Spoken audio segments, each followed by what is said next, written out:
List الیہود علی شیء، اور انہوں نے کہا کہ لیست النصارى علی شیء۔ پھر ایک اور لفظ بھی ہے، یہاں بھی آ رہا ہے، آگے پیچھے بھی گزر چکا، سورۃ مائدہ میں بھی آئے گا، نحن ابناء اللہ وأحباؤہ۔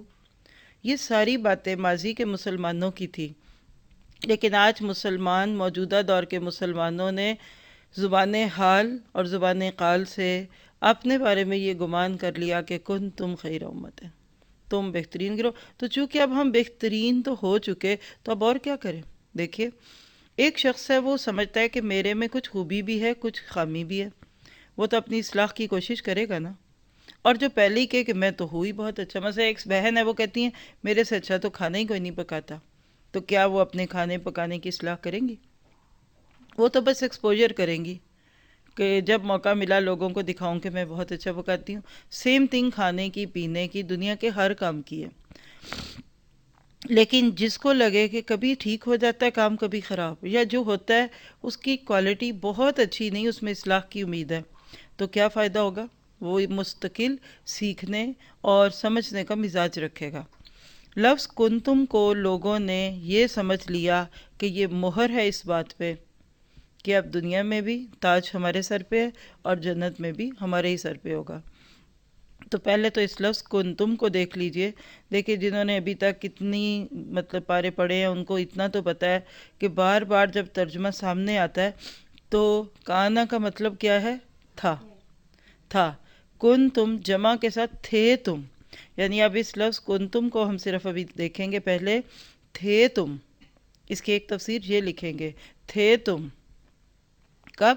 صحابہ کرام کے دور میں، تابعین کے دور میں، اور جہاں یہ آیت اتر رہی تھی کون تھے سامنے؟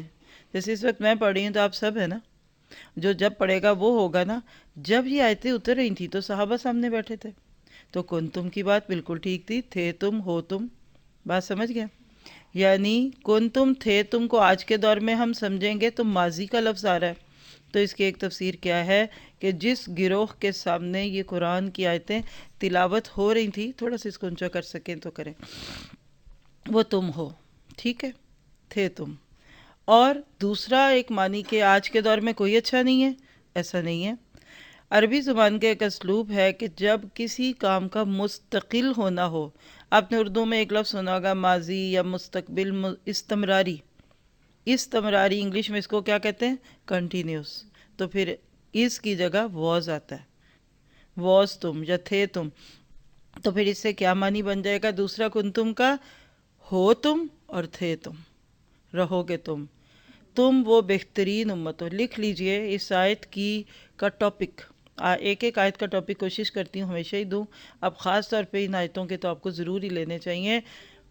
وجہ تاسیس، امت مسلمہ کو اللہ نے دنیا میں کیوں بھیجا؟ اب تاسیس لفظ بھی آپ کے لیے بڑا مشکل ہوگا، تو اسسا، اساس کیا لفظ ہوتا ہے؟ بنیاد۔ کسی بلڈنگ کی جو بنیاد ہے اس کے اوپر یہ ہوتا ہے نا، یہاں امت مسلمہ کی بنیاد بتا دی گئی کہ اس امت کو دنیا میں بھیجنے کا مقصد کیا ہے، کہ یہ اپنے لیے نہیں دوسروں کے لیے جئیں گے۔ جاگو اور جگاؤ کا اصول ہوگا ان کے اندر، جس کو آپ کہہ سکتے ہیں کہ مسلمان خود بھی جاگیں گے سوری، اور دوسروں کو بھی جگائیں گے۔ آپ سوری، تھوڑا سا پیچھے مڑ کے دیکھیں تو 104 آیت میں آپ پڑھ چکے، وَلْتَكُمْ مِنْكُمْ أُمَّةٌ، وہاں کیا تھا؟ ہونی چاہیے، یہاں کہہ دیا ہو گئے ہو۔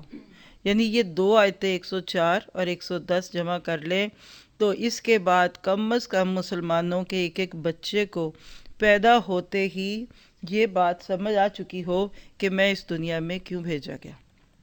سمجھیے گا فرق پڑتا ہے اس سے کہ آپ کو کسی جگہ جانے کا مقصد پتا ہو یا مقصد نہ پتا ہو۔ توجہ رکھیے، آپ لوگ اپنے نوٹس لیں، اور یہ جو باتیں نا اگر یہ آپ نے سمجھ گئے نا تو پھر باقی چیزیں نہ بھی سمجھیں گے تو کوئی بات نہیں۔ آپ کے یہاں آج اس گھر میں آ کر بیٹھنے کا مقصد کیا ہے؟ میرے اس وقت یہاں آ کر بیٹھنے کا مقصد کیا ہے؟ اگر آپ کو اور مجھے یہ مقصد ہی نہیں پتا تو کیا ہم یہاں آنے کا حق ادا کریں گے؟ کچن میں جانے کا مقصد نہ پتا ہو تو کام کریں گے؟ آج ہمارا حال یہ ہے کہ ہم کھوئی ہوئی بھیڑوں کی طرح اس مقصد سے غافل ہیں، لیکن ہم پھر بھی نیکی کے کام کر رہے ہیں۔ سورۃ بقرہ کی آیت 143 نوٹ کیجئے، دوسرے پارے کی پہلی آیتوں میں سے یہ ایک آیت ہے، وَكَذَلِكَ جَعَلْنَاكُمْ أُمَّةً وَسَطًا، اور اسی طرح ہم نے تم کو بنا دیا امت وسط۔ کیوں؟ لِتَكُونُوا شُهَدَاءَ عَلَى النَّاسِ، تاکہ تم لوگوں پر گواہ بنو، وَيَكُونَ الرَّسُولُ عَلَيْكُمْ شَهِيدًا، اور رسول تمہارے حق میں گواہی دے۔ دنیا میں امت مسلمہ شہادت حق کا کام کرے گی، آخرت میں شفاعت رسول ملے گی۔ یہ جملہ دوبارہ بولتی ہوں، لکھ لیجئے۔ امت مسلمہ کا ہر وہ فرد جو دنیا میں شہادت حق، یعنی لوگوں کو حق کی گواہیاں دینا، اسلام کی طرف بلانا، اسلام سے رغبت دلانا، اسلام کے چہرے پہ پڑی ہوئی دھول کو ہٹانا، دھبوں کو مٹانا، جو یہ کرے گا قیامت کے دن رسول اس کے حق میں گواہیاں دیں گے، اور رسول کی گواہی شہادت ہوتی ہے، جس کو آپ سفارش بھی کہتے ہیں، شہادت دیتے ہیں۔ افسوس کی بات یہ ہے، آج رسول کی شفاعت کی امید لگائے وہ لوگ بیٹھے ہیں عموماً، الا ماشاءاللہ، کہ جنہوں نے اس قرآن کو چھوڑا ہوا ہے۔ سورہ فرقان میں یہ بات سمجھ آئے گی، ان قوم اتخذوا ھذا القرآن مہجورا۔ قیامت کے دن رسول شکایت لگا دیں گے، جبکہ لوگ سفارش کے امیدوار ہوں گے، اور وہ شکایت کیا ہوگی کہ اللہ یہ وہ میری قوم ہے جنہوں نے قرآن کو پکڑ کے بھی چھوڑا ہوا ہے۔ اس پہ ایک لیکچر بھی ہے، قرآن کو پکڑ کر چھوڑنا، بہت اس سے فائدہ ہوا تھا، کافی لوگوں نے اسے بینیفٹ لیا، اور وہ کیا تھا کہ ہمیں اس قرآن کو پکڑ کر چھوڑنا نہیں بلکہ پکڑنا ہے۔ تو پھر کیا پتہ چلا کہ آپ اور میں دنیا میں خود اپنے لیے نہیں آئے۔ جب لوگوں کو یہ مقصد سمجھ آ جاتا ہے، پھر وہ اپنے نہیں رہتے۔ پھر ان صلاتی و نسکی و محیایا و مماتی للہ رب العالمین کی کیفیت ہوتی ہے۔ پھر ایک انسان زندگی میں یہ کام کرتا ہے جو اس کو کرنا ہوتا ہے۔ آپ دیکھیے کہ ایک ماں اپنے بچوں کو پالتی ہے، باپ بھی پالتا ہے، میاں بیوی مل کر اپنے بچوں کی ٹیک کیئر کرتے ہیں، الحمدللہ۔ اللہ نہ کرے کسی کے شوہر کا انتقال ہو جائے اور چھوٹے چھوٹے بچے ہوں، اور وہ عورت بے ہوش ہو رہی ہے، غم کھا رہی ہے، تو عموماً لوگ اس کو آ کر تسلی کیا دیتے ہیں؟ ہمت کرو، تم نے اب ان بچوں کے لیے جینا ہے، اگر تمہیں کچھ ہو گیا تو یہ کیا کریں گے؟ یہ جملہ آپ نے سنا ہوگا کبھی نہ کبھار، یہاں بھی وہی بات ہے۔ کون تم خیر امت اخرجت، یہ لفظ اخرجت کے انڈر لکھے گا، تم اپنے لیے نہیں دوسروں کے لیے للناس نکالے گئے ہو۔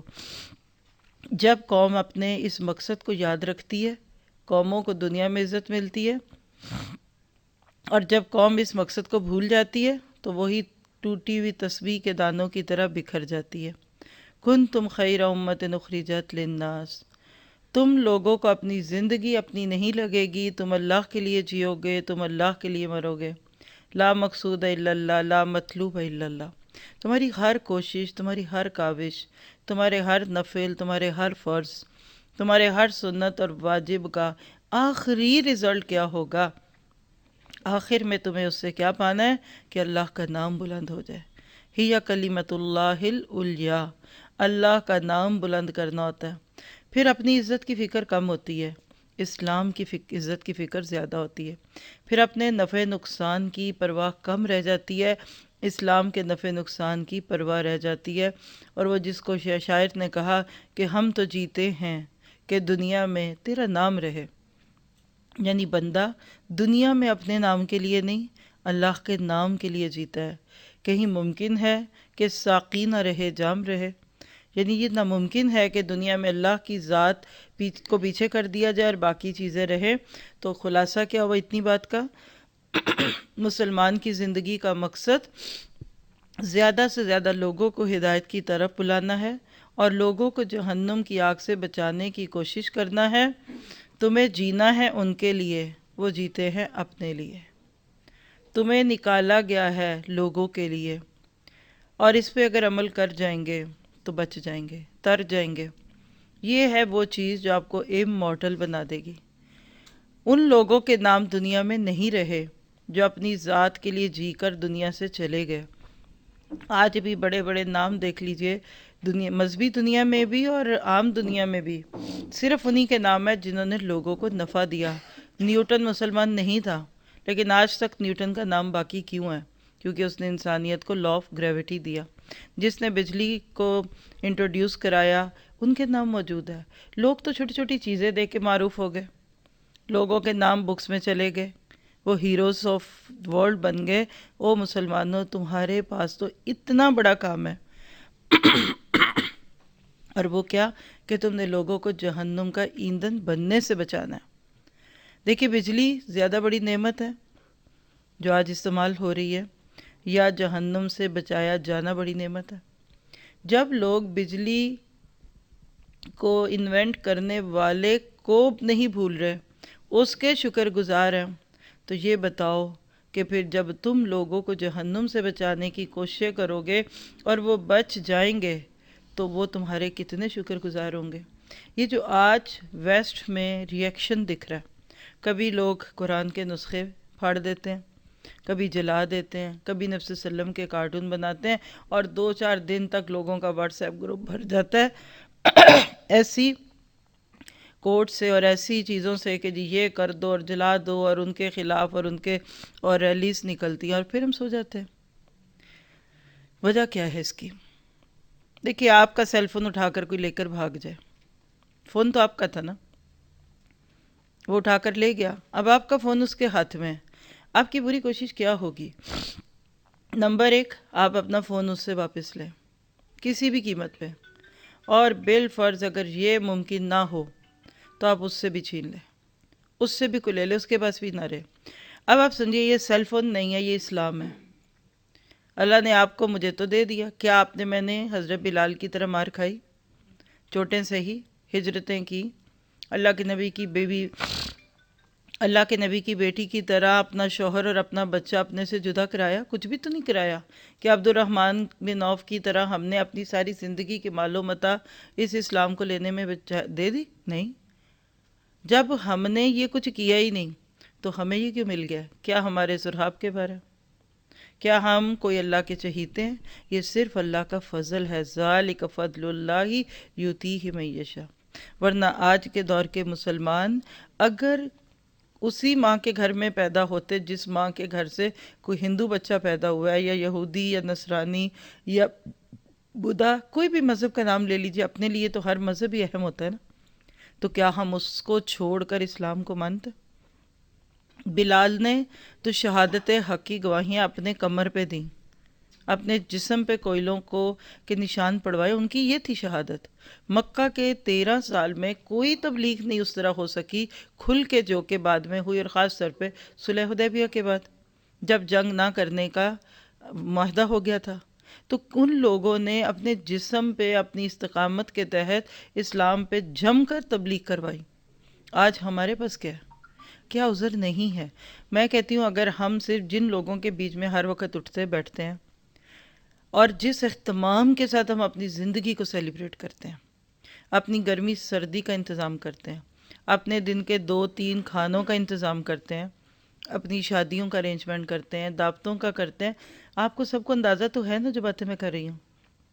آج ہم مسلمان جس پلانر پہ اپنا ایک ویک گزارتے ہیں، چلے فرائیڈے سے سیٹرڈے تک، سچ بتائیے ہم میں سے کتنے مسلمان، آپ سب کو چھوڑ دیں، صرف اس کلاس روم کے اندر بیٹھے ہوئے لوگ میرے سمیت، ہمارے اس پورے ویک کے دوران کنتم خیر امت اخرجت للناس تأمرون بالمعروف وتنہون عن المنکر کا ایجنڈا کتنا ہے؟ کیا میں نے آپ نے سوچا کہ ہم نے ان 8 دنوں میں اگلے جو آنے والے ہیں، آج میں نے ادھر شہادت حق کی گواہی دینی ہے، کل ادھر دینی ہے، کوئی ہے ہمارا پلانر؟ ہے ہمارا کوئی پہلے سے پری پلانڈ نسخہ؟ کوئی ہے لوگوں کو بتایا ہوا، کوئی انہوں نے ایڈورٹائز کیا ہوا، کوئی اہتمام کیا ہوا؟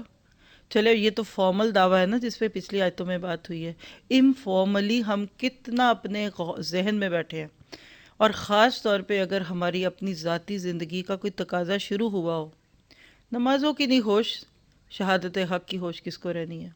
پہلے سرٹیفکیٹ دے دیں گے کہ 1 مہینے کی چھٹی، کیونکہ ہمارے گھر میں شادی آ رہی ہے. اب ہم 1 مہینہ نہیں آ سکتے کیونکہ ہمارے پاس موسم بڑا خراب ہے. اور 2 یا 4 مہینے نہیں آ سکتے، ہمیں کوئی کورس مل گیا، یہ ہو سکتا ہے؟ یہ مسلمانوں کی زندگی میں ہوتا نہیں۔ اور یہاں ایک جملہ لکھیے، عقل مند وہ ہوتا ہے جو دوسرے کے حالات سے فائدہ اٹھائے، سبق سیکھے۔ عربی میں کہتے ہیں کہ السعید من وعید بغیرہ، سعید کہتے ہیں خوش قسمت کو، من جو وعیدہ نصیحت دیا جائے، عقل مند خوش بخت کچھ بھی لکھ لے، وہ ہے جو دوسرے کے حالات سے نصیحت پکڑ لے۔ اب وہ حالات کیا تھے؟ دنیا کی امامت اور رہنمائی کے لیے اللہ تعالیٰ نے بنی اسرائیل کو چنا تھا، لیکن اپنی نااہلی کی وجہ سے معزول ہو گئے اور ان کو ہٹا کر اب مسلمانوں کو ڈال دیا۔ ہمارے ملک میں یہ آپ نے پچھلے 20 سالوں میں 10 بار دیکھا ہوگا کہ ایک حکومت کا تختہ الٹا دوسری آ گئی، مارشل لاء لگ گیا۔ کل کا حزب اختلاف آج کا حزب اقتدار، اور آج کا حزب اقتدار کل کا حزب اختلاف بن گیا نا۔ آپ نے ادوار بدلتے نہیں دیکھے؟ آپ نے بھٹو کا بھی دور شاید دیکھا ہو، آپ نے صدر ضیاء الحق کا دور دیکھا ہو، اور آج کے قریب کے دور تو آپ دیکھ سن ہی رہے ہیں، ہے نا؟ آخر یہ سب کچھ دیکھ کر ہم نصیحت کیوں نہیں لیتے کہ جس جرم کی بنیاد پہ بنی اسرائیل کا تختہ الٹ دیا گیا، اور سَيَقُولُ السُّفَهَاءُ مِنَ النَّاسِ مَا وَاللَّهُ مَنْ قِبْلَتِهِمُ الَّتِي كَانُوا عَلَيْهَا، اس آیت کو سامنے رکھ لیجئے۔ تو جب ہمیں وہاں ڈال دیا تو کیا پھر ہم بچ جائیں گے وہی کام کر کے؟ اگر ایک حکومت نے آپ کے اس ملک میں ایک حکومت میں آنے کے بعد وہ وعدے پورے نہیں کیے جن کی بنیاد پہ ووٹ حاصل کیے تھے، ملک کو وہ فائدہ نہیں دیا، نااہل ثابت ہوئے، ان کو ہٹا کر کسی دوسرے کو دلا دیا گیا، تو کیا آپ سوچ سکتے ہیں کہ دوسرا بھی اگر وہی رویہ اختیار کرے گا تو کیا وہ بچ جائے گا؟ 20 مثالیں ہیں۔ کب تک کوئی ہمارے ساتھ صبر کرے گا؟ تو آج ہم مسلمانوں کو اس پہ غور کرنے کی ضرورت ہے۔ جو دوسروں کے ساتھ ہوا عین وہی تمہارے ساتھ ہوگا، ایک بات۔ دوسری بات اس سے متعلق نوٹ کیجئے، کنتم خیر امت اخرجت للناس کہہ کر اللہ تعالیٰ مسلمانوں کا اب یہ بھی سبق دے رہا ہے کہ اخلاق میں اور اعمال میں تمہیں دنیا میں سب سے بہترین انسان بننا ہے۔ یہ ایک اہم نقطہ ہے جو پہلے شاید کبھی نہ بات ہوئی ہو۔ مسلمان یہ شہادت حق کا کام کب کریں گے؟ جب ان کا اخلاق دنیا کے ہر بندے کے اخلاق سے زیادہ اچھا ہوگا، ان کے اعمال دنیا کے ہر انسان سے اچھے اعمال ہوں گے۔ اللہ نے تو ہمارے اندر وہ صفات پیدا کر دی ہیں کہ جو عدل کے ساتھ دنیا میں امامت کرنے کا فریضہ انجام دے سکتے ہیں۔ نیکی کا حکم دینا، بدی سے روکنا، یہ آسان کام نہیں ہوتا۔ ساری دنیا آپ کی دشمن ہو جاتی ہے، اسپیشلی جن پہ آپ تنقید کرتے ہیں، جن کو آپ کی تبلیغ کے ذریعے سے مالی یا مادی نقصان اٹھانا پڑتا ہے، وہ تو آپ کے اندر کے بھی عیب کھول کے دکھائیں گے۔ دیکھے دیکھے درس دیتے ہیں تو ایسے ہیں، دیکھے دیکھے قرآن پڑھتے ہیں تو ایسے ہیں، ان کے گھر والے ایسے ہیں۔ اللہ کہتے ہیں تمہارا کردار خیر امتن والا ہونا چاہیے۔ جھوٹ اور مسلمان دو مختلف چیزیں، دھوکہ اور مسلمان دو مختلف چیزیں۔ اور جب ہم جعلی کاغذ بنوائیں، جعلی تصویریں بنائیں، جھوٹے ویزے لگوائیں، پیسے لینے کے لیے جھوٹی سکھ میل بھیجیں، تو کیا پھر ہم بہترین امت ہوں گے؟ ہمیشہ اپنے آپ کو اسلام کی نظر سے دیکھیں، اور یہاں ایک چھوٹا سا کانسیپٹ سمجھ لیں۔ دو چیزیں ہیں، ایک ہے اسلام، لکھیے، اور نیچے ہے ایک لفظ مسلمان۔ یہ دو ایک ہونی چاہیے۔ مسلمان بالکل ویسا ہو جیسا اسلام ہے، جیسے حضرت عائشہ نے اللہ کے نبی کے بارے میں گواہی دی تھی کہ کان خلقہ القرآن۔ کسی نے پوچھا اللہ کے نبی کیسے تھے؟ کہا کیا تو نے قرآن نہیں پڑھا؟ وہ تو چلتے پھرتے قرآن تھے۔ سورۃ مومنون کی ابتدائی 10 آیتوں کے بارے میں کہا اللہ کے نبی اس کو بھی چھوڑ دیجئے، اس وقت کچھ نہیں ہوگا، اس کو روک لے۔ جی اب آپ دیکھیے کہ جب آپ یہ سب کچھ کرتے ہیں، جو بات اب دیکھیں نا آپ کی اس ڈسٹریکشن سے بات ہٹ گئی، اس وقت کوئی سائن ان نہیں ہوگا، اس کو رکھ لیں، جاتے ہوئے کریں گے، ٹھیک ہے؟ آپ لوگ اس وقت وہ کام کریں جس کے لیے ہم سب آئے ہیں۔ واپس چلتے ہیں، کیا بات ہو رہی تھی آپ بتائیے جی۔ جی دو لفظ ہیں اسلام اور مسلم، یہ دونوں ایک ہونے چاہیے تھے، کیونکہ ایک نقشہ ہے تو ایک اس کی عمارت ہے۔ جب یہ گھر بننا ہوگا تو اس کا ایک نقشہ بنا تھا نا، تو اس کے اوپر دیواریں کھڑی کر دی گئیں، سب کچھ ہو گیا۔ اسلام نقشہ تھا، مسلمان اس کا ایک مادی اظہار ہے۔ آج کے دور میں اسلام کچھ اور ہے اور مسلمان کچھ اور ہے، یہ ہے بنیادی نقطہ۔ ہم خیر امت نہیں رہے، اسلام خیر ہے۔ آج ویسٹ میں دو طرح کا ریئیکشن آتا ہے، جس کو آپ کہہ لیجئے کہ میڈیا کے ذریعے آپ تک بھی پہنچایا جاتا ہے ہر دن رات۔ کچھ لوگ ہیں جو اسلام کے خلاف بات کرتے ہیں، یہ تو نہیں برداشت ہوگی۔ آپ اسلامی سزاؤں کو انسانیت سوچ نہیں کریں گے، آپ سنیں گے بھی نہیں۔ کوئی کہتے ہیں اسلام ریجڈ ہے، اسلام فلاں فلاں، اور دوسرا ریئیکشن ہے مسلمان کے خلاف۔ آپ کا میرا عدل والا، انصاف والا ریئیکشن کیا ہوگا؟ جب کوئی اسلام کے خلاف بات کرے تو سیدھے کھڑے ہو جائیں، نہیں آئی ول ٹیک اے اسٹینڈ۔ آپ کو پتہ ہے کہ ویسٹ میں جو ہمارے بچے پڑھتے ہیں، ان میں سے ایک بچی نے مجھے خود ساری یہ کہانی سنائی تھی۔ اس نے کمپیریٹیو ریلیجن کا ٹاپک لیا ہوا ہے، اور ویسے بھی اسلام سکھاتے ہیں غیر مسلم۔ تو وہ کہتی ہمیں ایک بک دی گئی ہے جس میں اسلام پہ اتنا بڑا ٹاپک ہے۔ تو وہ کہتی اس نے شکر ہے اللہ کا کہ قرآن تھوڑا بہت سمجھ لیا ہوا تھا، پہلے کورس کیا ہوا۔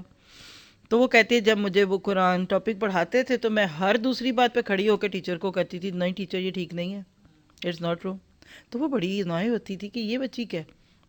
پھر وہ کہتی کہ میں بتاتی کہ میں نے قرآن پڑھا، یعنی وہ قرآن کو اپنے ہمارے اسلام کو وہ چن چن کے چھوٹی چھوٹی چیزوں کو نکال کر ایک میسڈ اپ اسلام لوگوں کو سکھاتے ہیں۔ اور یہ اسلام سیکھ کر جو وہ سکھاتے ہیں، کون اسلام سے محبت کرے؟ کسی کو پتہ ہی نہیں چلتا ہمیں سکھایا کیا جا رہا ہے۔ اگر ہمارے بچوں نے اسکولوں کالجوں میں جانے سے پہلے اس قرآن کو سمجھ کے پڑھا ہو تو کیا وہ اسی طرح آگے کھڑے ہو کے بولیں گے نہیں؟ شروع میں ان کو غصہ آتا تھا اور اب وہ کہتی ہیں، وہ خود پوچھتی ہیں اچھا تم بتاؤ کہ صحیح کیا ہے؟ تو جب یہ دو چیزیں بگڑتی ہیں نا تو دنیا آپ کا مذاق اڑاتی ہے۔ آج مسلمان کچھ اور ہے، اسلام کچھ اور ہے۔ آج اسلام غریب ہے، مسلمان امیر ہے۔ آج اسلام کو لوگ برا کہتے ہیں، اور آج ہمارا گمان کیا ہے کہ ہم اس لیے پیچھے ہیں، اس لیے ہم پیچھے بیکورڈ ہیں کیونکہ ہم اسلام پہ عمل کرتے ہیں۔ حالانکہ ہم اس لیے پیچھے ہیں کہ ہم اسلام پہ عمل نہیں کرتے۔ ہماری رسوائی کی وجہ افتؤمنون ببعض الکتاب وتکفرون ببعض ہے۔ پک اینڈ چوز ہیں، دین کے آدھے حصے کو لیتے ہیں آدھے کو نہیں۔ آدھے نوٹ سے تو ایک دودھ کا ڈبہ نہیں آتا، تو جنت کہاں سے آئے گی؟ تو آدھا اسلام لے کے پھرنے والے خیر امت نہیں ہوتے۔ تو پھر اس میں ایک نقطہ ایڈ ہو گیا کہ کنتم خیر امت اخرجت للناس میں ایک مسلمان کو اس بات کا یقین دلایا گیا ہے کہ تم سر سے لے کر پاؤں کی انگلیوں تک اس اسلام کے مطابق اپنا کردار بناؤ۔ ادخلوا فی السلم کافہ ہے۔ اور پھر جب یہ کام کرو گے تو دیکھیے گا ذرا پھر اس کے نتائج کیا ہوں گے۔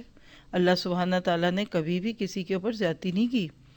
اگر ایک کام کوئی کرے اور وہ بہت اچھا نتیجہ دے،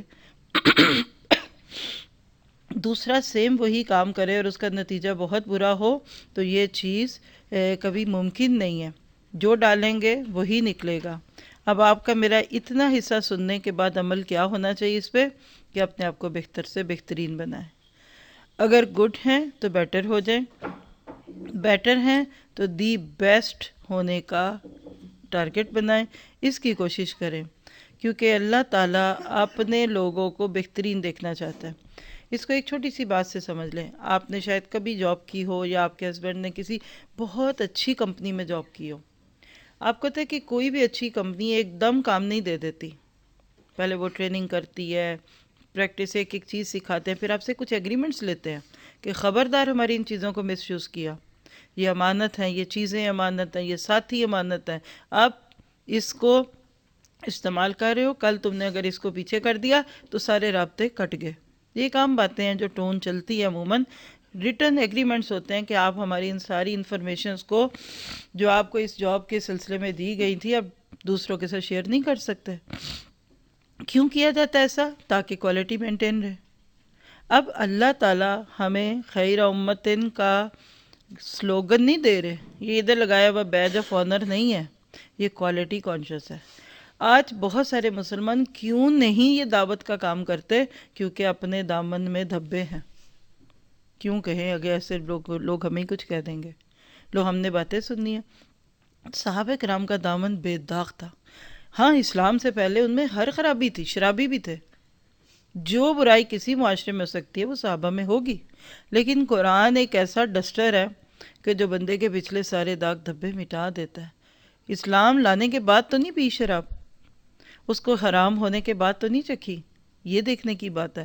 تو آپ اور میں جب پچھلی زندگی پہ نظر ڈالیں 100 خرابیاں ہوں گی، کوئی بات نہیں. آپ نے اپنی ندامت کے آنسوں سے ان سارے دھبوں کو ختم کروا دیا. تو آج دعوت کے راستے کی ایک بہت بڑی رکاوٹ، جو کل میں نے آپ کو 5-6 پوائنٹ لکھائے تھے پچھلی آیت کے ساتھ، اس میں ایک یہ بھی تھا کہ اپنا عمل کچا ہے. تو پھر بات وہ کہتے ہیں کہ بات کر کے پیچھے کیوں ڈالیں. لوگ کہتے ہیں جو تم کر رہے ہو کرتے رہو، ہمیں بھی کرنے دو. ایک حمام میں سب ایک جیسے. تو لہٰذا پھر اپنے عمل، پھر دیکھیے اس کی تان ٹوٹتی ہے کردار سازی پہ کہ خدا تجھے جدت کردار دے. آج سے اگر یہ کام شروع کرنے کا ارادہ کیا تو پہلے کردار سازی اپنی، اپنے بچوں کی، اپنے گھر والوں کی، تاکہ دوسرا بات ہی نہ کر سکے آپ کے اوپر، آپ کے خلاف باتیں نہ کر سکے. اور جتنا زیادہ مسلمان اس پہ عمل کرتے گئے، اللہ نے ان کو دنیا میں عزت بھی دی اور سب کچھ دیا. اس کے برعکس آج ہم نے کیا کیا؟ وظائف، ٹوٹکے، کیا کہتے ہیں، ٹوٹکے، ٹونے ٹوٹکے میں پڑ گئے. ایک عمرہ کر لیں گے، حج کر لیں گے، غریبوں کو کھانا کھلا دیں گے. یعنی ہم نے اپنی وہ شان اور وہ جو کردار کی خوبیاں تھی اس کو چند شارٹ کٹس میں رکھنے کا ارادہ کر لیا. تو اس سے انشاءاللہ بچنا ہے. اب آگے جو لفظ آ رہا ہے کہ مشروط ہے خیر امتن کا دعویٰ. آپ دوبارہ شروع سے آیت کو دیکھیں. کن تم خیر امتن، ہو تم یا تھے تم یا رہو گے تم بہترین امت. اخرجت للناس بھی سمجھ آ گیا کہ تم دنیا میں اپنے لیے نہیں جیو گے، اللہ کے لیے جیو گے، اللہ کے بندوں کو نفع دو گے. طریقہ کار کیا ہے؟ تامرون بالمعروف، تم معروف کا حکم دو گے. اگر آپ لفظ پہ غور کریں نا، پہلا لفظ ہے امر، حکم. Yes you have to. آگے دیکھیے تنہون عن المنکر، روکو گے، ڈونٹ ڈو دس. منکر اور معروف دونوں کو آیت 104 میں ہم ڈیٹیل سے دیکھ چکے ہیں. ایسے لگتا ہے کہ ریپیٹیشن ہے، لیکن ریپیٹیشن نہیں ہے. ادھر اس کا انداز کچھ اور تھا، وَلْتَكُمْ مِنْكُمْ أُمَّةٌ يَدْعُونَ إِلَى الْخَيْرِ، اور یہاں کنتم خیر امت کے ساتھ آئیے تو اس کا تھوڑا سا فرق سمجھیے گا. پہلی بات ہے تامرون بالمعروف، تم حکم دو گے معروف کا. دوسری بات تنہون عن المنکر، تم روکو گے منکر سے. تیسری بات ہے وَتُؤْمِنُونَ بِاللَّهِ. یہ کیا بات ہو گئی؟ پہلے دوسروں کو امر بالمعروف اور منکر کا حکم دیا اور منع کیا جا رہا ہے، معروف حکم دیا جا رہا ہے معروف کا اور منکر سے روکا جا رہا ہے. اور آخر میں کہا جا رہا ہے کہ تم خود بھی اللہ پر ایمان لاؤ گے.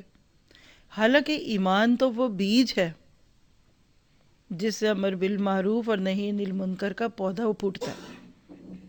سمجھ لیجئے، پہلے پتے لگتے ہیں کہ بیج ڈلتا ہے؟ پہلے جڑیں بنتی ہیں کہ بیج ڈلتا ہے؟ پہلے پھل آتا ہے کہ بیج ڈلتا ہے؟ تو یہاں بیج تو بعد میں ہے. کتنوں کو بات سمجھ آ گئی ہے؟ سب کو آ گئی ہوگی، ترتیب بدلی بھی ہے. تو تھوڑا سا اس کے اوپر غور کر کے دیکھیں تو آپ کو اللہ تعالیٰ کے کلام کی خوبصورتی نظر آئے گی اس میں کہ اللہ تعالیٰ نے امت مسلمہ کو یہاں یہ بتا دیا، جتنا تم دوسروں کو امر بالمعروف اور نہی عن المنکر کرو گے اتنا تمہارا ایمان بڑھتا جائے گا. یہ مراد ہے. دیکھیے ایک بیج زمین میں ڈال دیا جاتا ہے نا تو اس سے کئی 100 بیج بعد میں نکل آتے ہیں نا. یہ ایمان کا بیج ہے. جب ہمیں اپنے ایمان میں کمی بیشی نظر آئے نا تو ہمیں دوسروں کو امر بالمعروف اور نہی عن المنکر کرنا چاہیے. ایک کسی اسکالر تھے غالباً اشرف تھانوی صاحب ہے یا کوئی اور، تو ان کا ایک کال میں نے کسی تفسیر میں پڑھا تھا کہ میں جب کسی چیز میں اپنا عمل کم ہوتا دیکھتا ہوں تو میں لوگوں کو اس کی دعوت دینا شروع کر دیتا ہوں. تو اس کا نتیجہ کیا ہوتا ہے؟ پھر جب میں وہ کام کرتا ہوں تو مجھے شرم آتی ہے. اور وہی ہوتا ہے جو پھر ہوتا ہے. تو جتنا زیادہ آپ دوسروں کو اللہ کی طرف بلائیں گے نا، آپ بھی اللہ کے قریب آئیں گے. بیسیوں مثال لیں اس کی. کسی کو کہیں بلانے کے لیے آپ کو خود بھی تو ادھر جانا پڑتا ہے نا. آپ خود کسی چیز کو اپنی زندگی سے نکال دیں تو آپ دیکھیں گے کیا ہوگا. آپ کے ارد گرد والوں سے بھی وہ چیز مس ہوگی. تو پھر یہاں بھی بات کیا ہوئی کہ آپ کو مجھے سوری اپنی اصلاح کی ضرورت ہے. ہم جتنا زیادہ اپنی اصلاح کریں گے اتنا فائدہ ہوگا. اب ایک چھوٹا سا سوال ہے کہ کیسے. پچھلی آیت کے ساتھ میں نے آپ کو ایک حدیث لکھائی تھی کہ تم میں سے جس نے برائی کو دیکھا اس کو پہلے اپنے ہاتھ سے روکے. آپ یہاں سے اٹھے اتنی زبردست آیت سن کر. باہر گئے، ایک شخص سگریٹ پی رہا تھا. آپ کو تو وہ حدیث یاد آ گئی کہ من را منکم منکرن، کہ تم میں سے جس نے بھی منکر کو دیکھا فلیغیرہ بیدہ، اس کو اپنے ہاتھ سے روکے. آپ گئے، جھٹ سے پکڑا اس کا سگریٹ، پکڑ کے مروڑ کے توڑ کے آگے چلے گئے. کیا یہ ہوگا؟ آج بہت سارے جو ہمارے مسئلے اور ایشوز ہیں نا، وہ اس وجہ پہ عمل نہ کرنے کے. تو ایسا نہیں ہے. جزاک اللہ خیر. دیکھیے ہاتھ سے آپ کس کو روکیں گے؟ لکھیے پہلے خود کو روکیں گے. آپ اور میں اپنی دسترس میں ہیں کہ نہیں؟ اپنا ہاتھ روکیے برائی سے، اپنی زبان پکڑیے غیبت سے. اپنے آپ کو شیشے میں کھڑا کر کے کہیں کہ سیدھے ہو جاؤ ورنہ بہت مار پڑے گی. سب سے پہلے آپ خود کو اپنا ہاتھ پکڑ کر برائیوں سے روکیے. ابو بکر نے اپنی زبان یوں پکڑی، کھینچ رہے تھے، عمر پاس سے گزرے. کہا ابو بکر یہ کیا ہو رہا ہے؟ کہا یہ بڑی تیز کھاٹی ہے، اس کو اپنے قابو میں کر رہا ہوں. یہ کیجیے، اپنی زبانوں کو کھینچ دیجیے اگر جھوٹ اور غیبت کی وہ عادی ہو چکی ہے. اپنے آپ کو ہاتھ سے روکیے. پھر اس کے بعد آپ کس کو ہاتھ سے روک سکتے ہیں؟ جو آپ کے ڈیپینڈنٹس ہیں، جو آپ کی سنیں گے. بچے چھوٹے، بیبیز، اس سے بڑے. بچہ گالی دے، پکڑ کر اس کو احساس دلا دیجئے کہ میں تم سے بات نہیں کروں گی. بچے نے پکڑ کر دوسرے بچے کو ہاتھ لگایا، اس کے ہاتھ پہ رسی باندھ دیں. رسی نہیں، آپ اس کے ہاتھ کو پکڑ کر اس کو بتائیں اس کی زبان میں کہ یہ ہاتھ کل جہنم میں جائے گا. بات سمجھ گیا؟ تو خود کو ہاتھ سے روکنا ہے. اپنے سے چھوٹوں کو، آپ کے ملازم ہیں جو آپ کی سنتے ہیں، آپ کی ماسیاں ہیں، آپ کے ڈرائیور ہیں، جن بیچاروں نے چند ہزار روپے لینے ہیں اینڈ آف دا منتھ آپ سے، تو وہ غلاموں کی طرح آپ کے اشارے کے منتظر ہیں. اس کا اگلا درجہ کیا تھا؟ زبان سے روکنا. زبان سے کس کو روکیں گے؟ اٹھتے بیٹھتے بھاگیں گے، باہر جائیں گے، کھڑے ہوں گے، لوگوں کو کھڑے ہو کے نہیں. دیکھیے ڈاکٹر بننے کے لیے جو 10 سال لگتے ہیں نا کم از کم ایف ایس سی کے بعد، وہ اس لیے نہیں لگتے کہ ڈاکٹر کو دوا پتہ لگ جائے کہ کیا دینی ہے. وہ اس لیے لگتے ہیں ڈائیگنوز کرنا آ جائے کہ ٹائیفائڈ کی گولی دینی ہے یا ملیریا کی. ورنہ تو ڈاکٹر سے زیادہ کام ڈسپینسر کا، جو گولی دے رہا ہے. صحیح دی، غلط دی، خراب دی، اس کی ڈوز ٹھیک تھی، وہ کتنے ملی گرام کی تھی، یہ تو وہ کام کرتا ہے. ڈاکٹر کیا کرتا ہے؟ صرف پرچی لکھتا ہے. یہ جو پرچی لکھنا ہے نا، یہ ڈائیگنوز ہے. تو ہاتھ سے کرنے کے بعد زبان سے دعوت دینا، اس کے لیے پہلے آپ کو حکمت سیکھنی ہے. چھری کو بس ادھر سے پکڑنے کی بجائے آگے سے پکڑ لیں تو تھوڑی دیر بعد پھل نہیں کٹے گا، خون نکل رہا ہوگا آپ کے ہاتھ کا. تبلیغ اور حکمت لازم ملزوم ہے. اور میں اس میں بہت سینسٹیو ہوں. آج ہماری بہت ساری چیزیں، ہمارے اپنے بچے، ہمارے گھر کے کہہ لیجئے کہ ہماری آنکھوں کے تارے ہماری بات کیوں نہیں مانتے؟ کیونکہ ہم بے موقع اور غلط طریقے سے بات کرتے ہیں. بات ٹھیک ہوتی ہے، موقع ٹھیک نہیں ہوتا، اور بات ہی صحیح نہیں ہے، موقع بڑا اچھا ہے، دونوں کا فائدہ نہیں ہوگا. ہمارے گھر میں 6 قسم کی چھریاں ہوتی ہیں. یہ فروٹ کاٹنے والی، اور یہ سبزی کاٹنے والی، اور یہ گلا کاٹنے والی، یہ بکرا کاٹنے والی، یہ گوشت کاٹنے والی. آپ کو پتہ ہے اگر آپ گوشت کاٹنے والی چھری سے امرود کاٹ لیں یا کوئی نازک سا پھل کاٹیں تو وہ تو بیچارہ ذبح ہو جائے گا. اور آپ فروٹ والی چھری سے گوشت کاٹنے لگ جائیں، سارا دن ہو جائے، گزر جائے گا، کٹے گا نہیں. جس طرح مختلف چھریاں ہیں نا تبلیغ میں، اور یہ زبان بھی چھری ہے. صحیح جگہ کٹ لگائیں گے 1 منٹ میں کٹ جائے گا، اور دوسری طرف کاٹیں گے تو دوسری طرف تھا۔ تو ضرورت ہے اس بات کی کہ یہ کام کرنا سیکھے۔ آج امت مسلمہ میں اکثریت تو یہ مقصد ہی بھولے بیٹھی ہے، اور جو کر بھی رہے ہیں ان کی زبانیں کند چھریاں ہیں۔ میں بھی ان لوگوں کی بات نہیں کر رہی جو ممبرز پہ اور سٹیجز پہ اور میڈیا پہ آ کے بات کرتے ہیں، میں تو بات کر رہی ہوں گھر کی دعوت کی، کیونکہ آپ کا میرا گھر سے تعلق ہے۔ ہم تو اپنے ارد گرد والوں کو ہی نہ بتا سکے، دنیا کو کہاں بتائیں گے؟ دیکھیے بات ایک ہی ہوتی ہے۔ میں سے آپ کو مثال دیتی ہوں، ایک واقعہ پڑھا تھا، تاریخ کا واقعہ۔ ایک بادشاہ تھا تو اس کو خواب آیا کچھ، اور خواب میں اس نے دیکھا کہ اس کے سارے دانت ٹوٹ گئے ہیں، اور آخر میں پھر ایک دانت ٹوٹ گیا۔ صبح اٹھ کر اس نے اپنے لوگوں کو، درباریوں کو جمع کر کے کہا کہ میرے اس خواب کی تعبیر ڈھونڈو، کیا ہے؟ جن کو یہ علم تھا یا سمجھتے تھے انہوں نے سمجھ لیا کہ خواب بڑا برا ہے۔ ایک نے آ کر کہہ دیا بھائی اس کی تعبیر یہ ہے کہ آپ کے سارے رشتہ دار مر جائیں گے۔ بادشاہ کو بڑا برا لگا، خواب بھی برا لگا اور بندے کا بتانا بھی، اس نے اس کو قتل کرا دیا۔ لیکن وہ دل میں خدبت تھی لگی ہوئی کہ میں نے خواب کیا دیکھا ہے۔ اعلان کیا کہ اس ملک میں کون ہے جو خوابوں کی بڑی اچھی تعبیر بتاتا ہے، اس کو بلاؤ۔ ایک حکیم آگے، کہا بتاؤ بھائی میرے اس خواب کی کیا تعبیر ہے؟ اس نے یہی خواب سنا۔ اب آپ سنیے، یہ میں آپ کو دائی بننا سکھا رہی ہوں۔ کہنے لگا بادشاہ سلامت، بڑا ہی مبارک خواب ہے۔ کیا؟ کہتا آپ کی عمر بڑی لمبی ہوگی، آپ اپنے سارے رشتہ داروں کے بعد فوت ہوں گے۔ بات وہی تھی کہ فرق تھی؟ وہ کہتے ہیں نا کہ انداز بیاں بدل دیتا ہے، ورنہ کوئی بات نہیں زمانے میں۔ انداز بیاں گرچہ شوخ نہیں، شاید کہ تیرے دل میں اتر جائے میری بات۔ دیکھیے دعوت برائے دعوت نہیں ہے، چیخنا نہیں، سارا دن بچوں کو کہتے رہے نماز پڑھو نماز پڑھو، یہ نہیں ہے زبان سے روکنا۔ لوگ کہتے ہیں میں تو ان کو سارا دن کہتی رہتی ہوں، تو میں وہیں رک کے کہتی ہوں بہن آپ کا یہی قصور ہے۔ سارا دن آپ مجھے بھی کچھ کہیں گے تو مجھے بھی چڑ ہو جائے گی۔ ہر وقت کہتی ہوں، ہر روز کہتی ہوں، اور جب کبھی آپ ان کو کہتے سن جائیں تو آپ کو ان کے گھر والوں پہ ترس آئے گا کہ یہ روز سنتے ہیں یہ اتنا بڑا غمناک سیڈ سانگ، ایسا نغمہ سنتے ہیں روز اٹھتے ہی جو چیخو چکار ہے۔ ایک بچے نے شیئر کیا بڑے ہونے پہ کہ میں جو ہی نماز پڑھنے کا سوچتا ہوں مجھے وہ اپنی ماں کی چیخ بھری اور غصے بھری آواز یاد آتی ہے، پھر میرا دل ہی نہیں کرتا میں نماز پڑھوں، جب وہ مجھے نماز کے لیے اٹھاتی تھی۔ پہلے دن جا کر آپ بچوں کے پاؤں کے اوپر اگر چوڑیاں لگانے اور ان کو گرم سلاخیں لگانے لگ جائیں، اٹھو نماز پڑھو، تو پڑھیں گے؟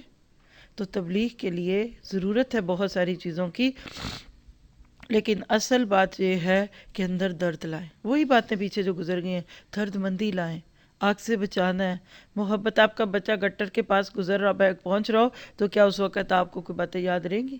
آپ اس کو گٹر سے بچائیں گے، وہاں بیٹھ کے نہیں کہیں گے بیٹا نہ جاؤ بیٹا نہ جاؤ، چیخیں گے بھی نہیں کہ یہ بچہ گھبرا کے بالکل ہی نہ گر جائے۔ تو دعوت دینے کے لیے انسان کو بہت ہی ہمت کی ضرورت ہے۔ اور یہ بھی یاد رکھیے کہ اللہ تعالیٰ کی ایک سنت ہے، جب ہم کوئی صحیح کام نہیں کریں گے نا تو اللہ تعالیٰ ہمیں ہٹا کر کسی دوسرے کو ضرور لے کر آئے گا، اور آج یہ باتیں ہمیں اپنے ارد گرد دکھتی ہیں۔ تو ضرورت ہے یدعون الی الخیر و یامرون بالمعروف کا کام اچھے انداز سے کیا جائے۔ اب آیت یہاں ختم ہو جانی چاہیے تھی، بات پوری ہو گئی ہے، اس پہ 2 گھنٹے اور بات کروا لیں۔ میں نے کل بھی ریکمینڈ کیا تھا، آج پھر کرتی ہوں کہ آپ اس کو، داعی دین کورس ہے، آپ اس کا ایک ایک لیکچر سننا شروع کر دیں۔ یوٹیوب پہ پورا لیکچر موجود ہے، پوری سیریز موجود ہے، اور اس کی آڈیوز بھی اور بکس بھی، بے شمار چیزیں کہ داعی دین کے اوصاف کیا ہوتے ہیں، کیونکہ اس سے دیکھیے میری آپ کی اگلی زندگی میں خیر آ جائے گی۔ آج تک اگر آپ اپنی عمر میں کتنی دفعہ لوگوں کو اچھی بات کا حکم دے چکے لیکن وہ نہیں مان سکے، تو مان لیجئے کہ اس میں آپ کا ہی کوئی قصور ہوگا، اور اچھے طریقے سے بات کر جائیں، پھر کوئی مانے نہ مانے، نتائج آپ کے میرے اوپر نہیں۔ اللہ تعالیٰ نے آپ کو مجھے صرف بات کہنے اور کرنے کا حکم دیا، صحیح طریقے سے دعوت دے دیں، وَمَا عَلَيْنَا إِلَّا الْبَلَاغُ، بس اس کے بعد وہ اس پہ عمل کرے نہ کرے، کچھ بھی ہو ایسے ہی ہوگا۔ اب اس کے بعد اللہ نے اسی آیت کے اندر ہی، الگ آیت نہیں ہے، دوسرے گروہ کا ذکر کر دیا۔ دیکھیے گا پھر آپ کو دونوں کا ربط بھی انشاءاللہ سمجھ آ جائے گا۔ وَلَوْ آمَنَ أَهْلُ الْكِتَابِ، اور اگر ایمان لے آتے اہل کتاب، کون سے اہل کتاب مراد ہے؟ نبی صلی اللہ علیہ وسلم کے سامنے موجود اہل کتاب، مدینہ کے اندر وہ 3 گروہ جو بالکل آپ کے قریب رہتے تھے، جو اگر اللہ کے نبی کو مان جاتے تو آج دنیا میں جو چند ہزار لوگ ہیں نا وہ بھی مسلمان ہوتے. بات سمجھ گئے؟ 3 گروہ تھے نا، بنو قریظہ، بنو قینقاع اور بنو نذیر. میرا نہیں خیال 200-300 سے زیادہ لوگ ہوں گے، یا 200-300 خاندان ہوں گے. اگر وہ حق کو پہچان کر یعرفون ابناہ کو عمل کرتے ہوئے مسلمان ہوتے، پوری دنیا سے یہ لفظ ہی مٹ جانا تھا. لکانا خیر لہم. ان کو لگتا تھا کہ اس نبی کو ماننا ہمارے لیے برا ہے، اور اندر انا تھی، ہم کیوں مانیں ان کو. لیکن ان کے لیے بہتر کیا تھا کہ یہ لفظ جو ان کے نام کے ساتھ لگ گیا، جو ظلم اور بربریت کی وہ ضرب المثل بن چکے ہیں، یہ ختم ہو جاتی. اور جنہوں نے اپنے خلاف اللہ کے آگے اتنی حجتیں بنا لی دوسروں کو ستا کر، اللہ تعالیٰ نے ان کو بچا لینا تھا. لیکن منہم المومنون، ان میں کچھ مومن بھی ہیں، واکثرہم الفاسقون، لیکن ان کی اکثریت فاسق ہے. یہ ہے اللہ تعالیٰ کا انصاف. ایک ہی لاٹھی سے سب کو نہیں ہانک دیا. کچھ کو کہا کہ کچھ ابھی بھی اچھے ہیں. وہ کون سے تھے؟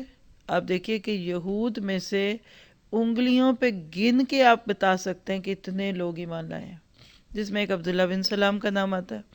اس کے برعکس دوسرے لوگ بہت سارے تھے. اللہ تعالیٰ نے یہاں کن لوگوں کی بات کی کہ جن میں پوٹینشیل تھا، جس کو آپ کہہ سکتے ہیں کہ ایمان اندر تھا، لیکن صرف ایک تعصب زبان پہ کلمے کو نہ لا سکا. اور وہ اکثرہم الفاسقون. یہ اکثر فاسق کون ہے؟ وہ جو کل ایمان نہیں لائے تھے؟ نہیں، آج امت مسلمہ کی اکثریت کیا ہے؟ فاسق ہے، نافرمان ہے، نہیں ماننا چاہتے اللہ کی بات کو، نہیں سننا چاہتے. تو نتیجہ کیا نکلا کہ جب امت مسلمہ اپنا کام نہیں کرے گی تو اللہ سبحانہ تعالیٰ پھر اس کے نتیجے میں دوسرے لوگوں کو بھی دنیا میں جو بھی وہ کرنا چاہتے ہیں کرتے ہیں، اس سے محروم کر دے گا. تو پوری آیت کا پھر خلاصہ کیا ہے؟ سب کو بھول جائیے، ہم تو یہ کر ہی اپنے لیے رہے ہیں. پہلی بات یہ ہے کہ اللہ نے تو ہمیں خیرہ امت کا ٹائٹل دیا، لیکن مشروط. شرط کیا تھی؟ کہ تم پہلے اپنا کردار پورا کرو اور عمل بالمعروف اور نہی عن المنکر کرو. اللہ تعالیٰ تمہارے لیے اس چیز کو آسان کر دے گا. دوسری بات دیکھیے کہ اس میں جو بات تھی وہ کیا تھی کہ جینے کا مقصد سمجھو. اللہ نے تمہیں ایک بہت بڑے مقصد کے ساتھ دنیا میں بھیجا ہے. آپ دیکھیے کہ آپ کسی کو دیکھیں کہ توپ دی گئی اس کو دشمنوں کو مارنے کے لیے، اور وہ اس سے مچھر مارتا رہے، تو یہ مچھر پہ نہیں ظلم ہوا، یہ اس توپ پہ بھی ظلم ہوا ہے. آج ہم مسلمانوں کا یہی حال ہے. دنیا کا سب سے امیر ملک مسلمان، دنیا کا سب سے امیر ترین شخص مسلمان، تیل مسلمانوں کے پاس، آئل، بڑے بڑے سونے کے ذخائر، ڈائمنڈ کے ذخائر مسلمانوں کے پاس. کچھ مسلم ملکوں کے بارے میں تو یہ تک آتا ہے کہ اتنا بھی ان کا سونا چاندی ہے کہ وہ نکال ہی نہیں رہے، کہ ابھی ضرورت ہی نہیں ہے. لیکن آج وہ ہاتھ نہیں ہے جو اس سونے کو نکالنے والے ہوں. اللہ نے پورے ریسورسز دے کر بھیجا مسلمانوں کو. آج بھی آپ کو حیرت ہوگی سن کر، Muslim brain is most sharp brain. ہمارے بچے مسلمانوں کے ویسٹرن کنٹریز کی یونیورسٹیز میں عموماً ٹاپ کرتے ہیں. مشہور ہے یہ. آپ کو یہاں بہت ایک ہیبلا سا دکھتا ہے کہ باہر کی تعلیم اور باہر کے بچے بہت پڑھے لکھے، وہاں کے لوکلز پڑھتے ہی نہیں ہیں، صرف ڈگری لینے کے لیے جاتے ہیں. جبکہ ہمارے مسلم بچوں کی بڑی عزت ہے باہر کی یونیورسٹیز میں، کیونکہ یہ شروع سے محنت کے آتی ہیں. ایک جگہ ہماری میٹنگ تھی، کوئی ہم ان کے ساتھ پروجیکٹ شروع کر رہے تھے، تو میں نے ایسے ہی اپنی طرف سے کہا کہ میرا خیال ہے کہ اس پروجیکٹ میں یہاں کی بچی سسٹرز یا بردر جو یہاں کے بورن اینڈ ریزڈ ہیں ان کو ڈالوں، کیونکہ وہ مور آرگنائزڈ اور جو بھی وہ مطلب ان میں سکلز ہوں گی کمپیوٹر اور یہ وہ. تو جو ہماری کوچ تھی انہوں نے کہا کہ ڈونٹ ڈو دس، ان کو ڈالو لیکن ان کو سیکنڈ کور میں رکھنا، ان کے اوپر کوئی پاکستان یا انڈیا کا پڑھا لکھا بندہ ڈال دینا، کیونکہ ان کے اندر جو صبر ہے اور جو وہ کین آبزرور ہے اور جو ان کی لیڈرشپ ہے یہ اب ان نسلوں کی نہیں، یا کمپیریٹیولی کم ہے. تو مجھے ان کی بات اچھی لگی. ہمارے خمیر میں محنت ہے، ڈانٹے جو کھائی ہوئی ہیں، مارے کھائی ہوئی، تختیاں ٹوٹی ہوئی ہیں، چھڑیاں ٹوٹی ہوئی ہیں، اور آپ ویسٹرن سٹائل میں ایک بچے کو انگلی نہیں لگا سکتے. اتنا سا بیبی آپ کا 3 سال کا بچہ اسکول جاتا ہے، سب سے پہلے وہ اس کے ہاتھ پاؤں دیکھتے ہیں. اتنا سا سٹین کسی جگہ دکھ جائے نا بچے کے. ہمارے بچوں کو تو وہ سٹیں لگی رہتی ہیں، بلیو می. بچے کو اتنا اسکریچ ہو نا، اس کو آفس میں لے جاتے ہیں، پھر اس کو گلوائیں گے کس نے مارا تھا، کیا ہوا تھا، ماما نے. بچہ ہے وہ جس کا مرضی نام لے دے، فوراً کال کر دیں گے آ جاؤ مقدمہ بھگ دو. بچے لوگ کہتے ہیں ہم سانپ کے منہ میں اپنے بچے رکھ کے بیٹھے ہوئے. وہ بہانہ ڈھونڈیں گے کہ کوئی بات پتہ چلے، اور ہم لکھیں کہ مسلم پیرنٹس بہت روڈ ہوتے ہیں اور وہ اپنے بچوں کو اور یہی مسئلہ عورتوں کے کو مظلوم بنا کر دکھا رہے ہیں. تو اللہ نے ہمیں سب کچھ دیا. آج بھی میں اپنے ادھر کے مسلم بچوں کو دیکھتی ہوں نا، یقین کریں مجھے گم شدہ بھیڑوں کا تصور آتا ہے. زندگی میں بڑا ایم نہیں ہے. چھٹیاں، اور میں جب بھی آتی ہوں چھٹیوں میں آتی ہوں، یا گرمیوں کی یا سردیوں کی. کل کسی نے مجھے کمنٹ دیا آپ ہمیشہ شدت میں آتی ہیں، شدید گرمی میں یا شدید سردی میں. تو میں نے کہا میں آپ کو شدید موسموں کے ساتھ مقابلہ کرنے سکھاتی ہوں. میں کیا کروں، مجھے چھٹیاں ان دنوں میں ملی ہیں. تو کہنے کا مطلب سمجھ رہے ہیں، ہمارے بچوں میں بہت کچھ ہے. یقین کریں، ایک تو محبت کی بنیاد پہ بندہ کہتا ہے، اپنائیت کی بنیاد پہ، لیکن اٹس ریئلٹی. جو مشین کہیں نہیں چلتی، ہم اس کو پاکستان میں لے آتے ہیں، وہ چلنے لگ جاتی. وہ اس کا ادھر کا تار نکالیں گے، ادھر ڈالیں گے، ادھر سے ادھر کر کے سیٹ کر دیتے ہیں. آپ کے ملک میں ریپیئر والی چیزیں زیادہ ہوتی ہوں گی میرا خیال ہے. دوسری، باہر والوں کا برین ہی نہیں ہوگا اس طرح، وہ کہیں گے چھوڑو چھوڑو نہیں لے لو. جتنی اسکیل نعمتیں زیادہ ہوتی ہیں نا، بندہ اتنا حساس بھی ہو جاتا ہے. چھوڑ دو، ضرورت ہی نہیں، نہیں لے لیں گے. تو یہ برین یوز کرنے کے لیے ان کے ہاتھوں میں قرآن دینا پڑے گا. آپ اپنے بچوں پہ رحم کریں. آپ ان کا 1 گھنٹہ ایسا ڈیلی لیں آپ ان سے، جو صرف آپ کا اور ان کا ہو، اور اس کے بیچ میں ماں کی زبان سے قرآن سیکھے. کب آخری بار آپ نے اپنے 4 بچوں کو بٹھا کر ان کو اچھے طریقے سے قرآن کی محبت دی؟ آپ کے بچوں کو آپ کے ہاتھ کے کھانے بڑے اچھے لگتے ہیں ماشاءاللہ. آپ کی بیٹیوں کو آپ کے سلے ہوئے کپڑے بڑے پسند ہیں، یا سو آن. آپ کے بچے آپ سے قرآن کیوں نہیں لے رہے؟ کبھی سوچا آپ نے؟ اگر نہیں لے رہے، جن کے لے رہے ہیں تو ان کے لیے میری بات نہیں ہے. بچہ فطری طور پہ ماں اور باپ سے امپریس ہوتا ہے. چھوٹا بچہ کیوں آپ سے وہ سب کچھ لے لے لیکن دین نہ لے، یہ پھر آپ کی محرومی، یہ آپ کے لیے ایک ٹارچر ہے. دیکھیں حضرت نوح نے بھی بیٹے کو دینا چاہا تھا، لیکن وہ کان من الکافرین تھا، بری صحبت تھی. باپ نے تو چاہا دینا، بیٹے نے نہیں لیا. یہ ایک ایکسیپشن ہے. ادروائز آپ خود دیکھیے، جو اپنائیت اپنوں میں ہوتی ہے وہ غیروں میں نہیں ہوتی. تو آج سے اس نیت سے ایک بات لے کر اٹھیے گا، اپنے بچوں سے عمل بالمعروف نہی عن المنکر شروع کرنا ہے. پھر دائرہ بڑھے گا، شوہر، گھر کے لوگ، پھر گلی کے لوگ، پھر محلے کے لوگ، پھر ملک، اور پھر پوری دنیا آپ کا پلیٹ فارم بن جائے گی. اور وہی بات ہے کہ ذرا نم ہو تو یہ مٹی بڑی زرخیز ہے. واقعی اس مٹی کو، آج ہماری یوتھ کی مٹی کو علم کا پانی دینے کی ضرورت ہے. اور آپ ان کو مزے مزے کے کھانے کھلائیں اور دوسرے ہاتھ سے مزے مزے کا کلام دیں، رغبت دیں، ان کی مت نہ ماریں. آپ دیکھیں گے کہ جتنا زیادہ آپ یہ کام کریں گے، گھر کی اصلاح سے معاشرے کی اصلاح ہوگی. یہ تو آپ لکھ لیجئے. باہر کی اصلاح ہو نہیں سکتی جب تک اندر کی نہ ہو. اور آپ دیکھیے کہ دنیا میں ہر بندے کے پاس کوئی پیشہ ہے نا، آکوپیشن. مزدور روٹی کمانے کے لیے مزدوری کرتا ہے. ایک موچی ہے، وہ جوتے سیتا رہتا ہے سارا دن. مزدور مزدوری کرتا ہے، روٹیاں لگانے والا روٹیاں لگاتا ہے. ہر بندہ اپنے مقصد کو حاصل کرنے کے لیے جیتا ہے. آپ کا میرا مقصد خود کو اللہ کے رستوں میں کھپا دو. آج تو ہماری ڈکشنریوں میں یہ لفظ ہی نہیں رہا. پھر آپ دیکھیے ایک اور اینگل دیکھیے کہ فوج، آرمی. شروع سے یہ لفظ بہت اٹریکٹیو لگتا ہے. ہم خود جب چھوٹے تھے تو ہمیں شوق تھا کہ ہم آرمی میڈیکل کالج میں جائیں. آرمی کے لفظ کے ساتھ ایک دم وہ وردی اور ان کا روب یہ آ جاتا ہے. کسی ملک کا وقار اس کی فوج سے ہوتا ہے نا. فوج کی ذمہ داری کیا ہے؟ ملک کا ڈیفنس، دفاع ہے. فوج کے بغیر کوئی ملک محفوظ نہیں رہتا نا. اور وہاں رہنے والا جو بھی اس میں جاتا ہے وہ تنخواہ کے لیے نہیں جاتا. حالانکہ تنخواہ ملتی ہے ان کاموں میں، ضروری نہیں ہوتا کہ بندہ پیسے کے لیے جائے، لیکن وہ مل جانا الگ بات ہے. لیکن آپ دیکھیے کہ وہاں ایک مقصد ہوتا ہے کہ میں نے اپنے ملک اور ملت کی حفاظت کرنی ہے. داعی دین بھی ایک فوجی ہے، آرمی ہے. آپ بنیے اسلام کی آرمی. اپنے بچوں کو کہا کرے you are an ambassador of Islam, اسلام کے سفیر بنیے. یہ بھی ایک کورس ہوا تھا چند ماہ پہلے. تو اللہ سے دعا کیجئے کہ ہمیں یہ مقصد یاد آ جائے. کوئی سوال آپ کے ذہنوں میں آ رہا ہے اس آیت کے بعد؟ جی ہم کہاں کھو گئے؟ یہاں جو کردار کی بات ہو رہی ہے نا، تو علامہ اقبال کی ایک بڑی پیاری پوئم ہے، اس میں انہوں نے مومنوں کی صفات کو جمع کر دیا. میں آپ کو سنا دیتی ہوں. کہتے ہیں کہ کیا میں نے اس خاک کے دانہ سے کنارہ، کیا میں نے اس خاک کی دان سے کنارہ، جہاں رزق کا نام ہے آب و دانہ. کہتے ہیں مجھے وہ دنیا یا وہ جگہ نہیں چاہیے جہاں روٹی اور پانی کے نام کو رزق کہتے ہیں. مجھے تو کیا پسند ہے، جھپٹنا پلٹنا، پلٹ کر جھپٹنا، لہو گرم رکھنے کا ہے ایک بہانہ. یہ پورب یہ پچھم چکوروں کی دنیا، میرا نیلگوں آسماں بے کرانہ.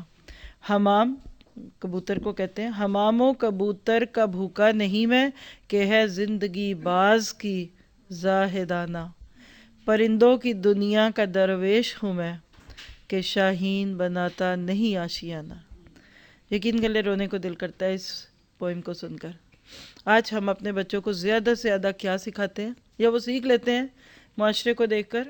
پڑھنا، اچھا سا کیریئر، پھر اچھی سی لڑکی ڈھونڈنا، پھر بڑی لیوش شادی کرنا، پھر اپنا گھر بنانا، گاڑی اس سے پہلے لے لی، ہر سال 2 سال بس سیل فون بدلنا.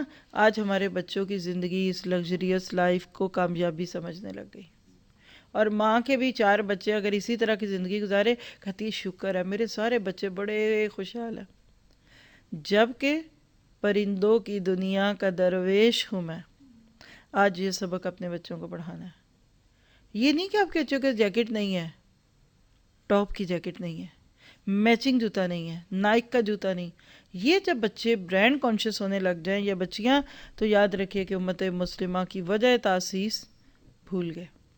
شاہین بناتا نہیں آشیانہ، اور آج کا مسلمان بناتا ہے آشیانہ.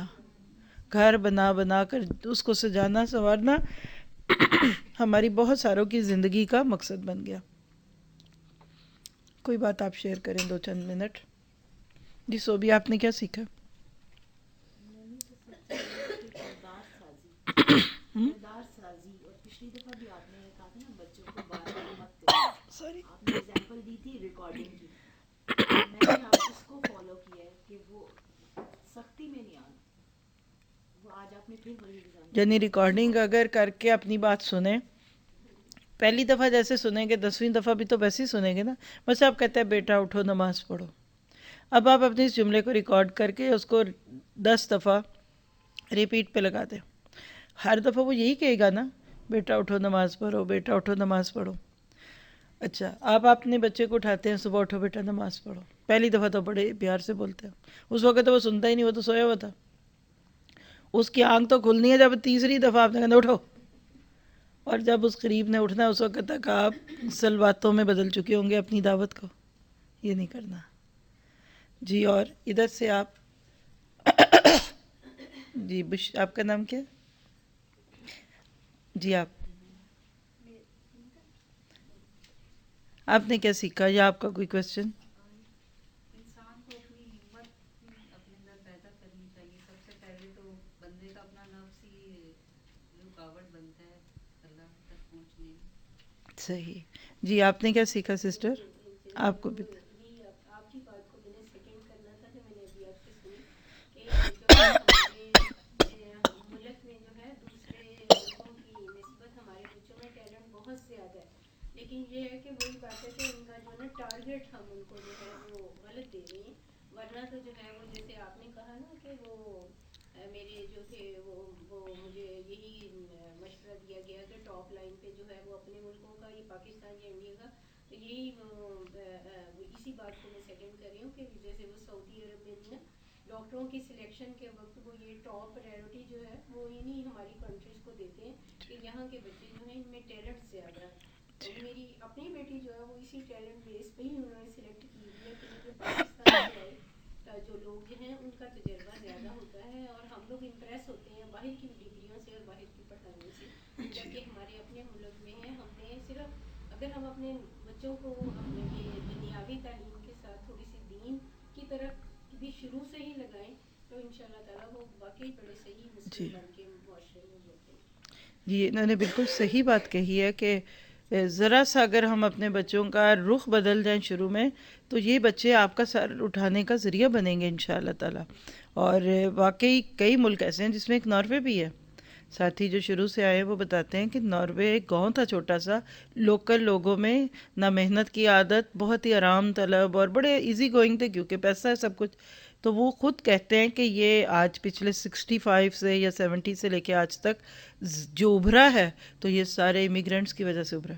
آج بھی وہاں ہمارے مسلم برادرز بہت عزت ہے ان کی اس بات میں کہ یہ محنتی ہیں. کئی غیر جو ہے وہ پاکستانی مردوں سے شادی کرنا پسند کرتے ہیں کہ یہ بہت کیئرنگ ہسبینڈز ہوتے ہیں. تو بات یہ ہے کہ اللہ نے کوئی ہمیں کھوٹا نہیں پیدا کیا، اللہ نے ہمیں بہت دیا ہے. دیکھیے وہی بات ہے، جس کو بڑا عہدہ دینا ہوتا ہے اس کی تربیت تو اس کو ٹیلنٹ بھی تو دیتے ہیں. اگر آپ کو یاد ہو کہ ہم نے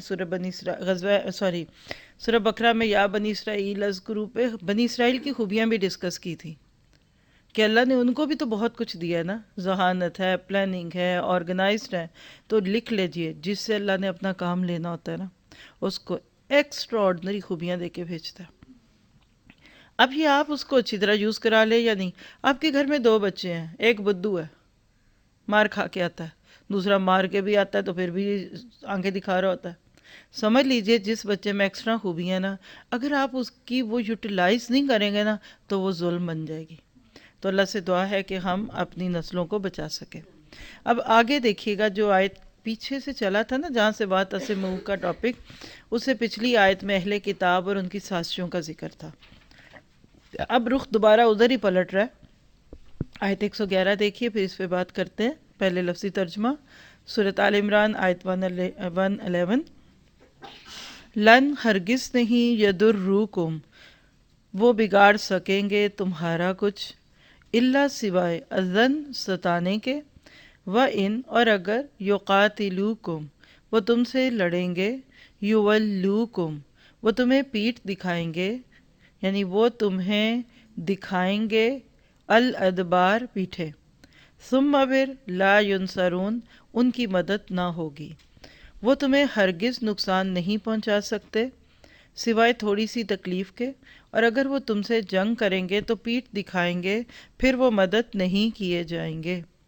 یہاں اللہ سبحانہ تعالیٰ مسلمانوں کو جو مدینہ میں موجود تھے اور ان کے قریب رہنے والے وہ لوگ جو ہر وقت سازشوں کے جال بنتے تھے، اسلام اور مسلمانوں کے خلاف باتیں کرتے تھے، ان کے بارے میں چند پیشن گوئیاں کریں. اس آیت کا ٹاپک لکھ لیجئے، یہود کی اجتماعی اور فوجی قوت سے متعلق چند پیشن گوئیاں. اور وہ کیا ہے؟ پیچھے والی آیت سے اس کو جوڑیے. اہل کتاب کو دنیا کی امامت اور قیادت کے منصب سے معزول کیا، مسلمانوں کو کنتم خیر امت اخرجت کا ٹائٹل دیا. اب جن سے لیا وہ آرام سے تو نہیں بیٹھیں گے نا، یہ وہی جو پاکستان کے نظام میں حزب اختلاف آرام سے تو نہیں بیٹھتی. پھر وہ حزب اختلاف کی خامیاں ڈھونڈتی ہے، چھوٹی چھوٹی باتوں پہ نظریں رکھتے ہیں. وہی بات ہے کہ اب چونکہ ان سے منصب لے کر تمہیں دیا گیا اور اہل کتاب کینہ پرور قوم ہے، وہ اتنے بڑے نقصان کو ٹھنڈے دل سے قبول نہیں کریں گے. وہ اپنی ہار کو مسلمانوں کی جیت کے مقابلے میں ایک چیلنج سمجھیں گے. نتیجہ کیا ہوا کہ اپنی طبیعت کے ہاتھوں مجبور ہو کر وہ مسلمانوں کے خلاف وار کریں گے. کل بھی کرتے تھے، آج بھی کرتے ہیں. تو اللہ تعالیٰ یہاں بھی یہ اور اگلی چند آیتوں میں ان کی اندر کی کیفیات بتا رہا ہے، کیونکہ وہ علیم بذات الصدور ہے کہ دیکھو مسلمانوں تمہیں ری ایکشن ملے گا. جیسے سیقول السفہاء من الناس میں تھا کہ قبلہ تبدیل ہوگا تو لوگ اتنے آرام سے اس تبدیلی کو قبول نہیں کریں گے. اللہ تعالیٰ سچے مومنوں کو تسلیاں دے رہا ہے کہ تم اپنا کام کرتے رہو. انہوں نے تمہارے خلاف جو بھی کوششیں کرنی ہیں وہ کوشش کر لیں گے، لیکن اندر سے یہ اتنے بزدل اور اتنے کمزور لوگ ہیں کہ کبھی جنگ چھڑ جائے تو یہ سامنے نہیں آئیں گے. یہ بیٹھ کر صرف سازشیں کرتے ہیں، بند قلعوں میں بیٹھ کر یا کہہ لیجئے کہ بلٹ پروف گاڑیوں میں بیٹھ کر یہ تمہارا مقابلہ کریں گے، لیکن آج تک کسی جنگ میں ہاتھ میں تلوار پکڑ کر یہود کبھی سامنے نہیں آئے. اللہ کے نبی کی زندگی میں کتنی جنگیں ہوئیں، پڑھ لیجئے سیرت. ہر جنگ کے پیچھے ہاتھ کہیں عبداللہ بن ابی کو بیس بنا کر یا کبھی ابو سفیان صاحب کو، لیکن تھا نقطہ جو دماغ جہاں سے مسلمانوں کے خلاف جنگیں پھوٹتی تھی وہ یہود کا ذہن تھا. لیکن خود آج تک ایک تلوار پکڑ کر میدان میں نہیں آئے. یہاں یہ کہا جا رہا ہے، وہ کہتے ہیں نا کہ جو گرجتے ہیں وہ برستے نہیں ہیں. تو کتنا سکون ملا اس آیت کو پڑھ کے کہ یہ اندر سے ڈرے ہوئے ہیں، ایسے ہی ہمیں ڈرا رہے ہیں. یہ اندر سے کھوکھلے ہیں، ظاہر بہت بڑے بڑے لگتے ہیں، اور زیادہ سے زیادہ اگر مسلمانوں تمہارا یہ کچھ کریں گے نا، الا اذن. اذن کا لفظ ہے، آپ کو یاد ہے یہ لفظ پہلے بھی کہیں آیا ہے، یسألونک عن المحید قل ہوا اذن. جی تو اذن کا جو لفظ ہے نا، یہ کہہ لیجئے تکلیف. ضرر، ضررن یسیرن لکھ لیجئے. ایک ہوتا ہے ضرر تکلیف، اور ضررن یسیرن کہتے ہیں تھوڑی سی تکلیف. اس میں کیا آتا ہے؟ نمبر 1 زبانی گالم گلوچ، تہمتیں لگانا، تانے دینا، دل کی بھڑاس نکال لینا. یعنی باتوں سے یہ تمہیں ستائیں گے، لیکن میدان جنگ میں کوئی مار کا سر کرنا ان کے بس کی بات نہیں ہے. اس لیے مسلمانوں کو اب یہ اطمینان رکھنا چاہیے کہ اس گروہ کی جڑ کٹ چکی ہے، اب ان میں کوئی دمخم نہیں ہے. ہو سکتا ہے قومی عصبیت سے مجبور ہو کر وہ میدان جنگ میں آنے کی جرت کر لیں گے، لیکن جب میدان جنگ میں آئیں گے پیٹ پھیر کر بھاگ جائیں گے. اور اب دیکھیں یہ خبر دی جا رہی ہے شروع میں، یہ آپ شروع میں سورت کے تعارف میں سن چکے ہیں کہ یہ سورت غزوہ بدر کے بعد کے دور کی سورت ہے. اور آگے دیکھیے کہ یہ بات اتنی سچی ہوئی کہ غزوہ بدر سے واپسی پر سب سے پہلے یہود کا ایک قبیلہ بنو قینقاع، انہوں نے اپنا یہ کہہ لیجئے کہ بغض مسلمانوں کے سامنے پیش کیا. مدینہ میں سونے کا سارا کاروبار یہود کے ہاتھ میں تھا. ایک مسلمان عورت زیور لینے کے لیے کسی دکان پر گئی، وہاں انہوں نے کوئی ایسی چھچوری حرکت کی کہ عورت کا سطر کھل گیا. اللہ کے نبی صلی اللہ علیہ وسلم کا نام لے کر اس نے کھڑے ہو کر دہائی دی کہ او مسلمانوں آؤ میری مدد کرو. بس اس کے بعد کیا ہوا؟ جنگ لگی، غزوہ بنو نذیر اگر آپ نے نام سنا ہو، اور وہاں ایک مسلمان کے ہاتھ سے ایک یہودی مارا گیا. اتنا بڑا انہوں نے ایشو بنا دیا. اللہ کے نبی آئے اور پھر ان کو سمجھانے کی کوشش کی کہ دیکھو قریش تم سے زیادہ طاقتور تھے، لیکن اللہ نے جب ان کے ہاتھوں ہمیں فتح دی بدر میں تو تم بچ جاؤ. انہوں نے کہا نہیں نہیں، وہ تو ایسے تھے، یہ تھے، ہمارے پاس تو ہتھیار بہت ہے. قصہ مختصر کہنے کا مراد کیا ہے کہ جتنی جنگیں ہوئیں، یعنی بدر کے بعد، احد کے بعد براہ راست بھی یہود سے جنگیں ہوئی. بنو قریظہ یہود کے ساتھ تھی، بنو نذیر یہود کے ساتھ تھی، غزوہ مریسی پہ جو بعد جنگ ہوئی وہ بھی پیچھے یہود تھے. ہر جنگ میں یہ جو اللہ کی دیوی پیشن گوئی تھی یہ بالکل منوان سچ ثابت ہوئی. حتیٰ کہ عبداللہ بن ابی اگر منافقانہ کردار ادا نہ کرتا تو یہود کی جو تھوڑی بہت عزت تھی وہ بھی ختم ہو چکی ہوتی. تو یہاں یہی بات ہے کہ کس طریقے سے غزوہ بنو نذیر کے موقع پہ اور بڑی جنگوں کے موقع پہ انہوں نے باتوں کے جال بنے. اللہ کے نبی کی بیوی پہ تہمت لگائی مریسی سے واپسی پہ، حضرت عائشہ پہ، لیکن سامنے آ کر نہیں بات کی. کچھ لوگ ایسے ہی ہوتے ہیں، صرف بیٹھ کر غصہ کرتے رہتے ہیں لیکن عملی طور پہ پیچھے ہوتے ہیں. تو آج بھی اللہ کا یہی بات ہے، آج بھی یہ بزدل قوم ہے، لیکن مسئلہ کیا کہ ہم اس سے زیادہ بزدل ہو چکے ہیں. وہ تو آرگنائزڈ ہیں اور بہت کوشش اپنے کاموں کو وقت پہ کرنے لیں، ہم ہر چیز میں ڈیلی ڈیلی کا شکار ہیں. تو پوری مثالیں آپ کو اس وقت لکھا سکتی ہوں. مدینہ میں اللہ کے نبی کا جہاں براہ راست یہود کے ساتھ معاملہ ہوا، عہد شکنی ہوئی. غزوہ بنو قریظہ میں کیا ہوا؟ ان کو ان کے عہد شکنی کی سزا ملی. غزوہ خندق میں کیا ہوا؟ سارے قبیلے باہر تھے جن سے خندق کھودی گئی، ایک قبیلہ بنو قینقاع نام کا چھوٹا سا مسلمانوں کے ساتھ تھا، انہوں نے آ کر پیچھے مسلمانوں کی عورتوں پہ ہاتھ اٹھانا شروع کر دیا. تو کیا پتہ چلا کہ جس قوم کا یہ معاملہ ہو پھر ان سے ڈرنے کی ضرورت نہیں ہوتی. یہ ایسی عورتوں والی باتیں ہیں، بیٹھ کے باتیں کرتے رہنا، تانے دینا، اور کہیں جانا پڑے تو بات بھی نہ کر سکیں. تو اللہ کا یہ وعدہ کہ ثم لا ینصرون، پھر ان کی مدد نہیں ہوگی، یہ مدد نہیں دیے جائیں گے. دیکھیے مسلمان کے پاس کوئی خوبی نہ بھی ہو نا، ذرا سا بھی گن نہ ہو، لیکن اللہ کی مدد تو ہمارے پاس بہت بڑا ایک ہتھیار ہے نا. اصل بات یہ ہے کہ فضائے بدر پیدا کر، فرشتے تیری نصرت کو. آج بھی فرشتے تیری مدد کو پورا آسمانوں سے اتر سکتے ہیں. تو اس میں تسلی ہے. اس آیت کا خلاصہ کیا ہے کہ آج کے گئے گزرے دور میں کمزور ایمان والے مسلمانوں کو بھی اللہ تعالیٰ اس میں تسلی دے رہے ہیں کہ زیادہ فکر نہ کرو. دیکھیے ہر وقت ہم ہولتے نہیں رہتے، ادھر جنگ اسرائیل میں یہ ہو رہا ہے فلاں میں، کچھ بھی نہیں ہوگا. آپ سیدھے ہو جائیں، ہم اپنے آپ کو سیدھا کر لیں. دیکھیے پھر اللہ تعالیٰ کی مدد کیسے آتی ہے. صرف بات وہی ہے، اپنا گھر سیدھا کر لو، اپنا کردار سیدھا کر لو، اللہ تعالیٰ تمہاری مدد کرے گا. اب اگلی جو آیت ہے وہ ذرا سی طویل آیت ہے، لیکن اس کو پڑھنے کے بعد آپ کو اور بھی زیادہ دل کا سکون اور خوشی ملے گی کہ یہ باتیں جس کو ہم ان کی سوچ کر ہر وقت پریشان ہوتے رہتے ہیں، تو اللہ کے حکم سے اس میں کچھ نہیں. دیکھیے گا ترجمہ، آیت نمبر 112. دوری بت مار دی گئی، علیہم ان پر، الذلۃ ذلت، اینما جہاں کہیں، ثقفوا یہ پائے گئے، یعنی ان کا مقدر ذلت ہی بنی. یہ جہاں کہیں بھی پہنچے ان کا پیچھا ذلت نے کیا، یہ کہہ لیجئے. چلیے وہ کیسے تھا وہ بعد میں دیکھیں گے. اللہ سوائے، بحبل اس عہد کے، من اللہ اللہ سے، یا پھر پناہ لکھ لیں. حبل پناہ کو بھی کہتے ہیں، یعنی یا تو پناہ تھی اللہ کی، و حبل یا پھر اس عہد کا مطلب پناہ کا عہد جو من الناسی لوگوں سے تھا.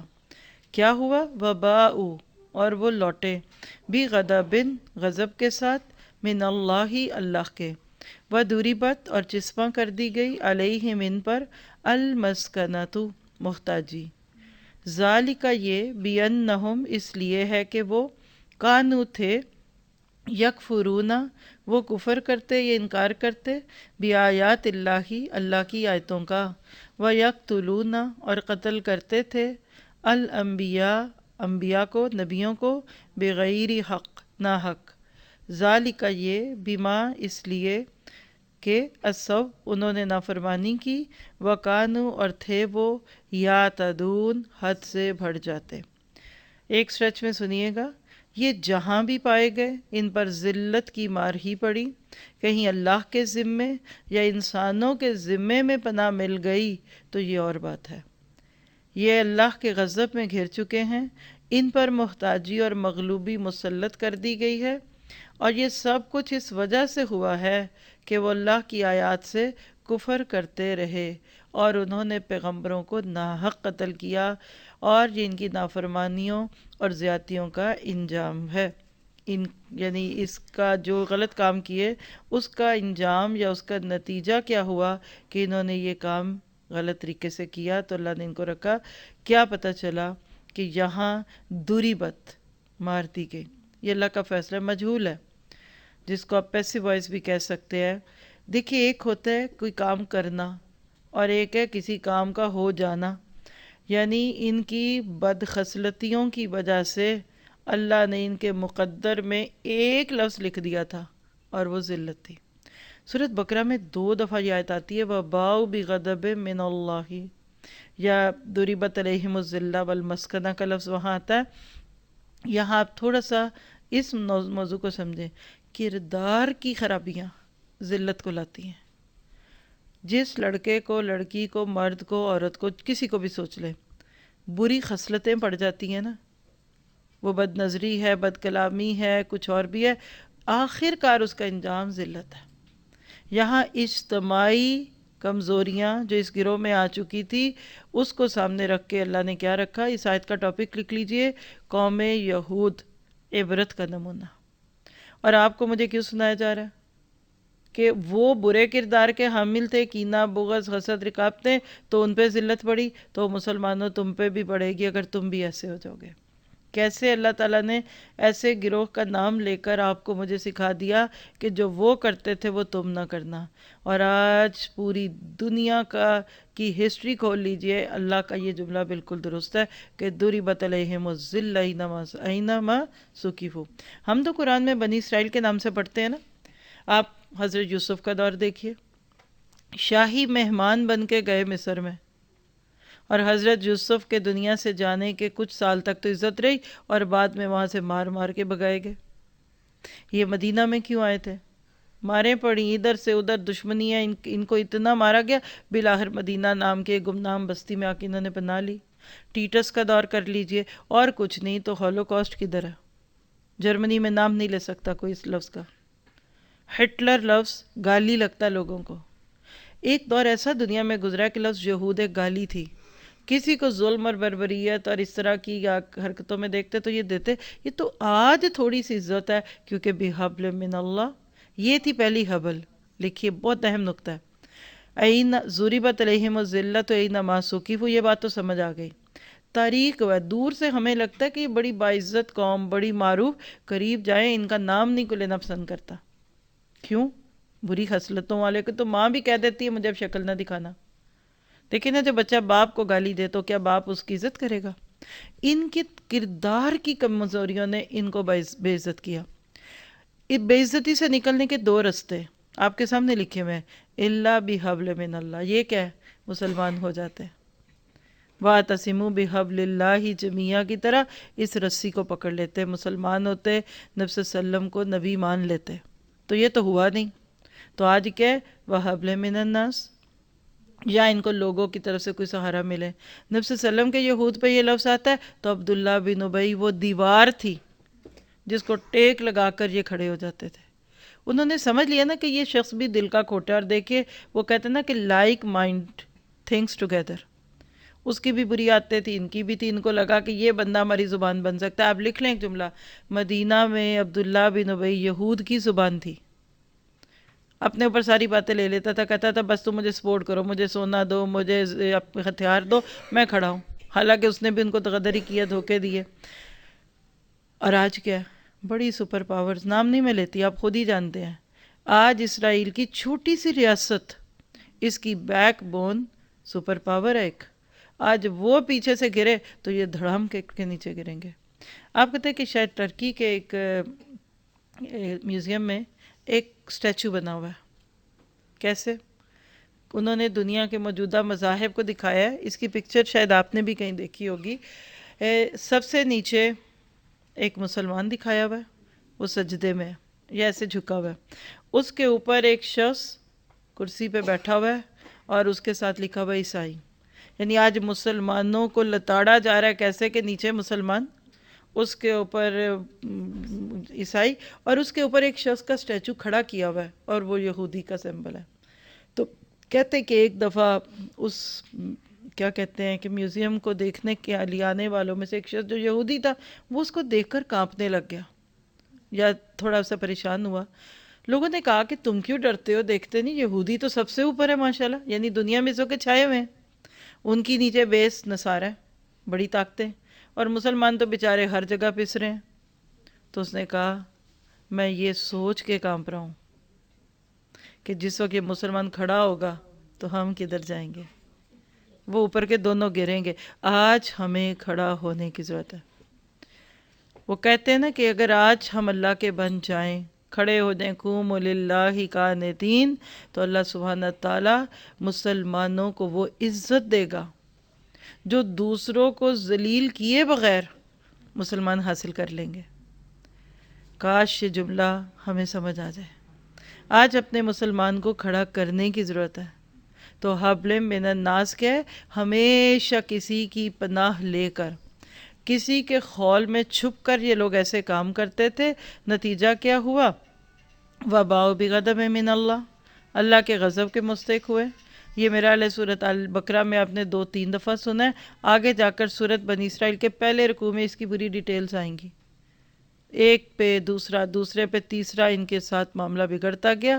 وَضُرِبَتْ عَلَيْهِمُ الْمَسْكَنَةُ، ان پہ مسکنت چھا گئی. یہ کیا بات ہے؟ مسکنت کہتے ہیں غربت کو. کیا آپ کو پتہ ہے کہ یہود جس لفظ کے ساتھ ہی ہمارے ذہن میں دولت مند اور بہت باوقار لوگ آتے ہیں. میرے پاس ایک آرٹیکل تھا، میں نے پچھلے سالوں کی تفسیر میں شیئر کہ انہی کے فگرز ہیں. عام یہودی غریب ہے.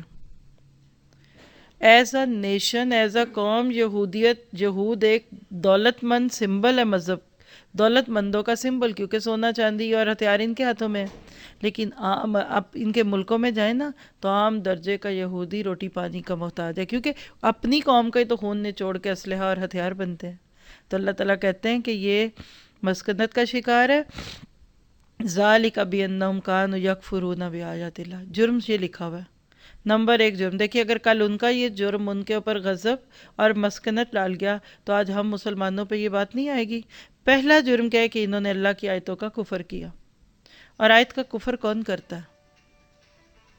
جو پہلے اس کو مانتا ہے پھر عمل نہیں کرتا یا ماننے کا انکار کرتا ہے. دوسرا ان کا جرم کہتا ہے وَيَقْتُلُونَ أَنْبِيَاءَ بِغَيْرِ حق. نبیوں کو قتل کیا.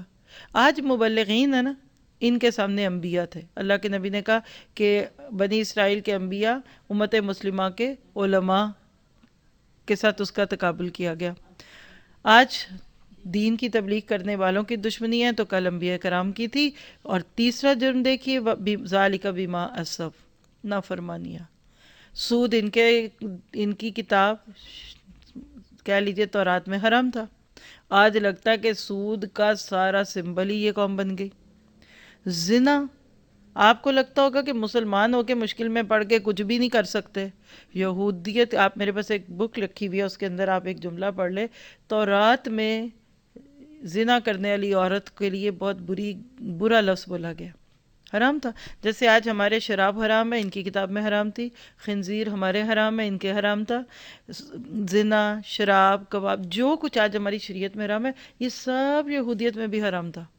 لیکن ہوا کیا کہ جب بدل نہیں سکے، روک نہیں سکے نفس کو، تو حکموں کو بدل دیا. If you can't beat them, adopt them. انہوں نے اپنی کتابوں کو بدل لیا. اور آج اگر ہمارے مسلمانوں کو دیکھیں تو کوئی غیر جو قرآن کو نہ جانتا وہ کیا کہے گا؟ کھلے بال لے کے باہر گلیوں میں پھرنا مسلمان عورتوں کے لیے جائز ہے، کیونکہ اس کو وہ زلفیں لہراتی ہوئی لڑکیاں دکھتی ہیں. ٹائٹس پہننا مسلمان عورتوں کے لیے حلال ہے. ٹخنے کھولنا مسلمان عورتوں کے لیے حلال ہے. جسم کھولنا حلال ہے. سچ بتائیے، جس نے قرآن نہیں پڑھا، اسلام کا ایک لفظ نہیں جانتا، چلتی پھرتی مسلمان کو دیکھ کر کہے گا یہ جائز ہے.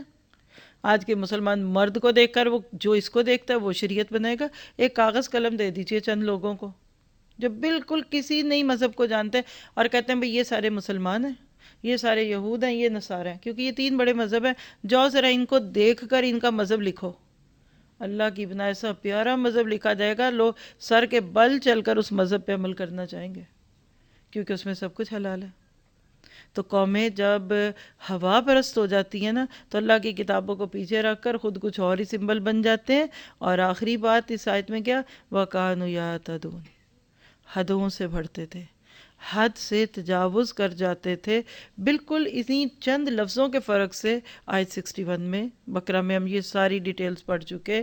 نتیجہ کیا نکلتا ہے کہ آپ کو مجھے اس سارے آئینے میں خود کو دیکھنا ہے. یعنی جتنا آج ہم نے سبق پڑھا اس کا خلاصہ کیا ہے کہ جو دوسروں کے حالات کو دیکھ کر اپنی اصلاح کر لے تو وہ اس برے انجام سے محفوظ ہو جائے گا جو کہ دوسروں کا ہوا. آج بھی کچھ نہیں گزرا، ابھی پانی سر سے اوپر نہیں آیا. ضرورت ہے اس بات کی کہ ہم آج سے اپنے اور اپنے گھر والوں، اپنی نسلوں پہ کام کریں. بڑے بڑے کاموں کے دعوے مت کیجیے. جس کو اللہ توفیق دے گا اللہ اسے بڑا کام بھی لے لے گا. ابھی تو ہمیں اپنی اصلاح اور اپنے گھر کی اصلاح اور اپنے ماحول کی اصلاح کرنی ہے. اپنے خاندان کو دیکھیے، اپنی دوستوں کے سرکل کو دیکھیے. آپ ایک ایک چیز کو حکمت کے ساتھ نمٹتے جائیے اور دوسری طرف لیتے جائیں. اور اللہ تعالیٰ سے دعا ہے کہ ہمیں ذلت سے بچائے، مسکنت سے بچائے. کہنے والوں نے کہا کہ اب وہ جو ایک مسلمان امت پہ بھی ایک مسکنت چھائی ہوئی تھی وہ اب ختم ہو رہی ہے. اب مسلمان سو کے اٹھ رہے ہیں اور اٹھنے والا ہمیشہ گلاسز ڈھونڈتا ہے اگر وہ آئی سائٹ اس کی ویک ہے. اسی طرح آج سو کر اٹھتی ہوئی امت قرآن ٹٹول رہی ہے. الحمدللہ قرآن کی ہوائیں موجود ہیں، چل رہی ہیں. صرف اب آپ کو مجھے اس میں اپنا حصہ بننا ہے. اس صدی ان دنوں میں دین کی دعوت اور قرآن کی دعوت دینے والے السابقون الاولون بنیں گے جنت میں انشاءاللہ. کیونکہ اس وقت رواج ہی نہیں. آپ ادھر آ کے بیٹھی قرآن پڑھ رہی ہیں، گھر میں کھانے کا وقت ہے، وہ ادھر آپ کو روٹیاں پکانی تھیں، ادھر آپ نے ابھی وہاں جانا تھا. ہم تو ان گھروں سے اٹھ کر آتے ہیں. کیسے نفس پہ بوجھ ڈال کر آپ بیٹھی ہیں میں جانتی ہوں.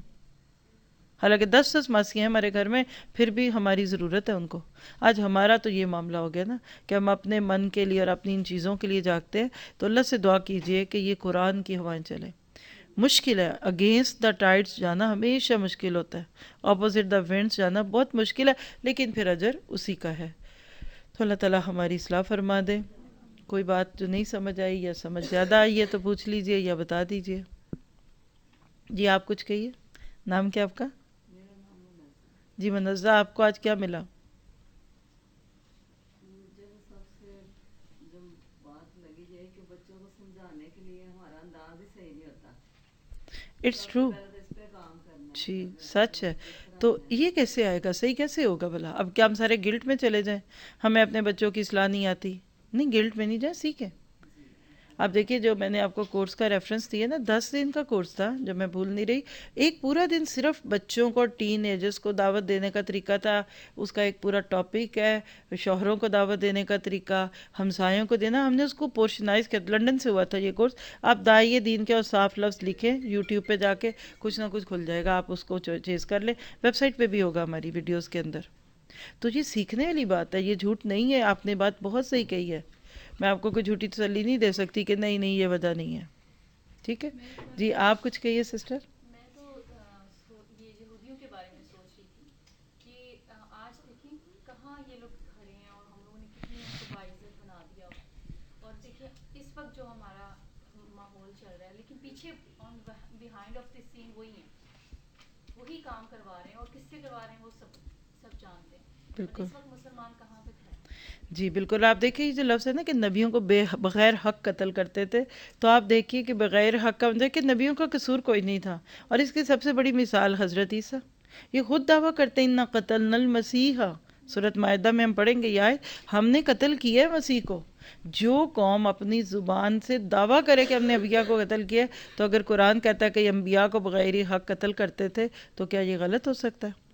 یہ قومیں قتل ان کے لیے ایسے ہے جیسے گاجروں کو کاٹنا، مولیوں کا قتل، فروٹ کا قتل، انسانوں کو قتل کرنا ایسا تھا. اور اصور یا تدون کی مثالیں کہتے ہیں کہ یہودی عورت اپنے سر کے بال نہیں دکھا سکتی کسی کو. ان کی کتاب کے مطابق ان کی عورتوں نے اپنے بال کٹوائے اور جو وگس لگا لی. کہا دیکھو یہ تو اصلی بال نہیں ہے نا، ہم نے یہ لگا لیے. یہ ہے یا تدون. ہیلا سازی آپ واقعہ سبت میں دیکھ لیجئے. مچھلیاں پکڑنے کے بہانے کیا کچھ ہوا، اور سوال اور کوشچننگ ان کی گائے کے واقعے سے دیکھ لیجئے. قرآن کیوں شروع سے یہ باتیں ہمیں بتاتا ہے کہ کہیں تم تو نہیں آج یہ کام کر رہے.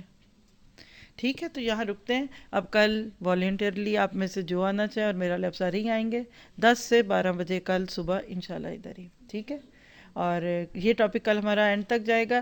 نیکسٹ منڈے کا بھی ٹاپک آپ کو بتا دیتی ہوں، آپ نیٹ سے سن سکتے ہیں کیونکہ مجھے پتا ہے آپ میں سے کوئی وہاں تک نہیں جا سکے گا فی الحال. تو ہمارا ٹاپک ہوگا غزوہ احد، اسباق اور مورلز. یعنی غزوہ احد ہمارا پورا ویک ٹاپک چلے گا، اور آپ لوگوں کے لیے خاص طور پہ میرے گمان کے مطابق بہت ہی فائدہ مند ہوگا. گھروں سے سنیے سب مل کر. نورین اگر آپ سیٹنگ کر کے اگر کسی جگہ سننا چاہیں تو آپ نیٹ کے تھرو گھر سے سن لیجئے، اور وہ جو بھی اس کی سیٹنگ ہوگی فلائر آپ کو مل جائے گا، فائدہ اٹھا لیجئے انشاءاللہ تعالی. ٹھیک ہے. آج بھی ایک درس ہے سکھ چین میں. درس نہیں ہے بلکہ وہ بھی تفسیر ہے سورۃ مائدہ. کل جاء الحق کا، حق آ گیا اور باطل چلا گیا. تو آج 3 بجے میں نے یہاں سے ادھر ہی جانا ہے تھوڑی دیر بعد. تو آپ میں سے جو جائے، وہ تو دور نہیں ہے، میرا خیال ہے بہت قریب ہے. آپ میں سے کسی کو رائڈ کا پرابلم ہے تو بتا دیجئے، گاڑی میں جگہ ہوگی، آپ لوگوں کو لے جائیں. آپ نورین ان کو میسج بھیج دیجئے. ٹھیک ہے. آپ لوگ آپ کے پاس اس کا فلائر ہے تو گروپ میں ڈال دیتے ہیں، جو فائدہ اٹھا سکے وہ اٹھا لے. ٹھیک ہے. سبحانک اللہم و بحمدک، اشہد ان لا الہ الا انت، استغفرک و اتوب الیک. السلام علیکم و رحمۃ اللہ وبرکاتہ.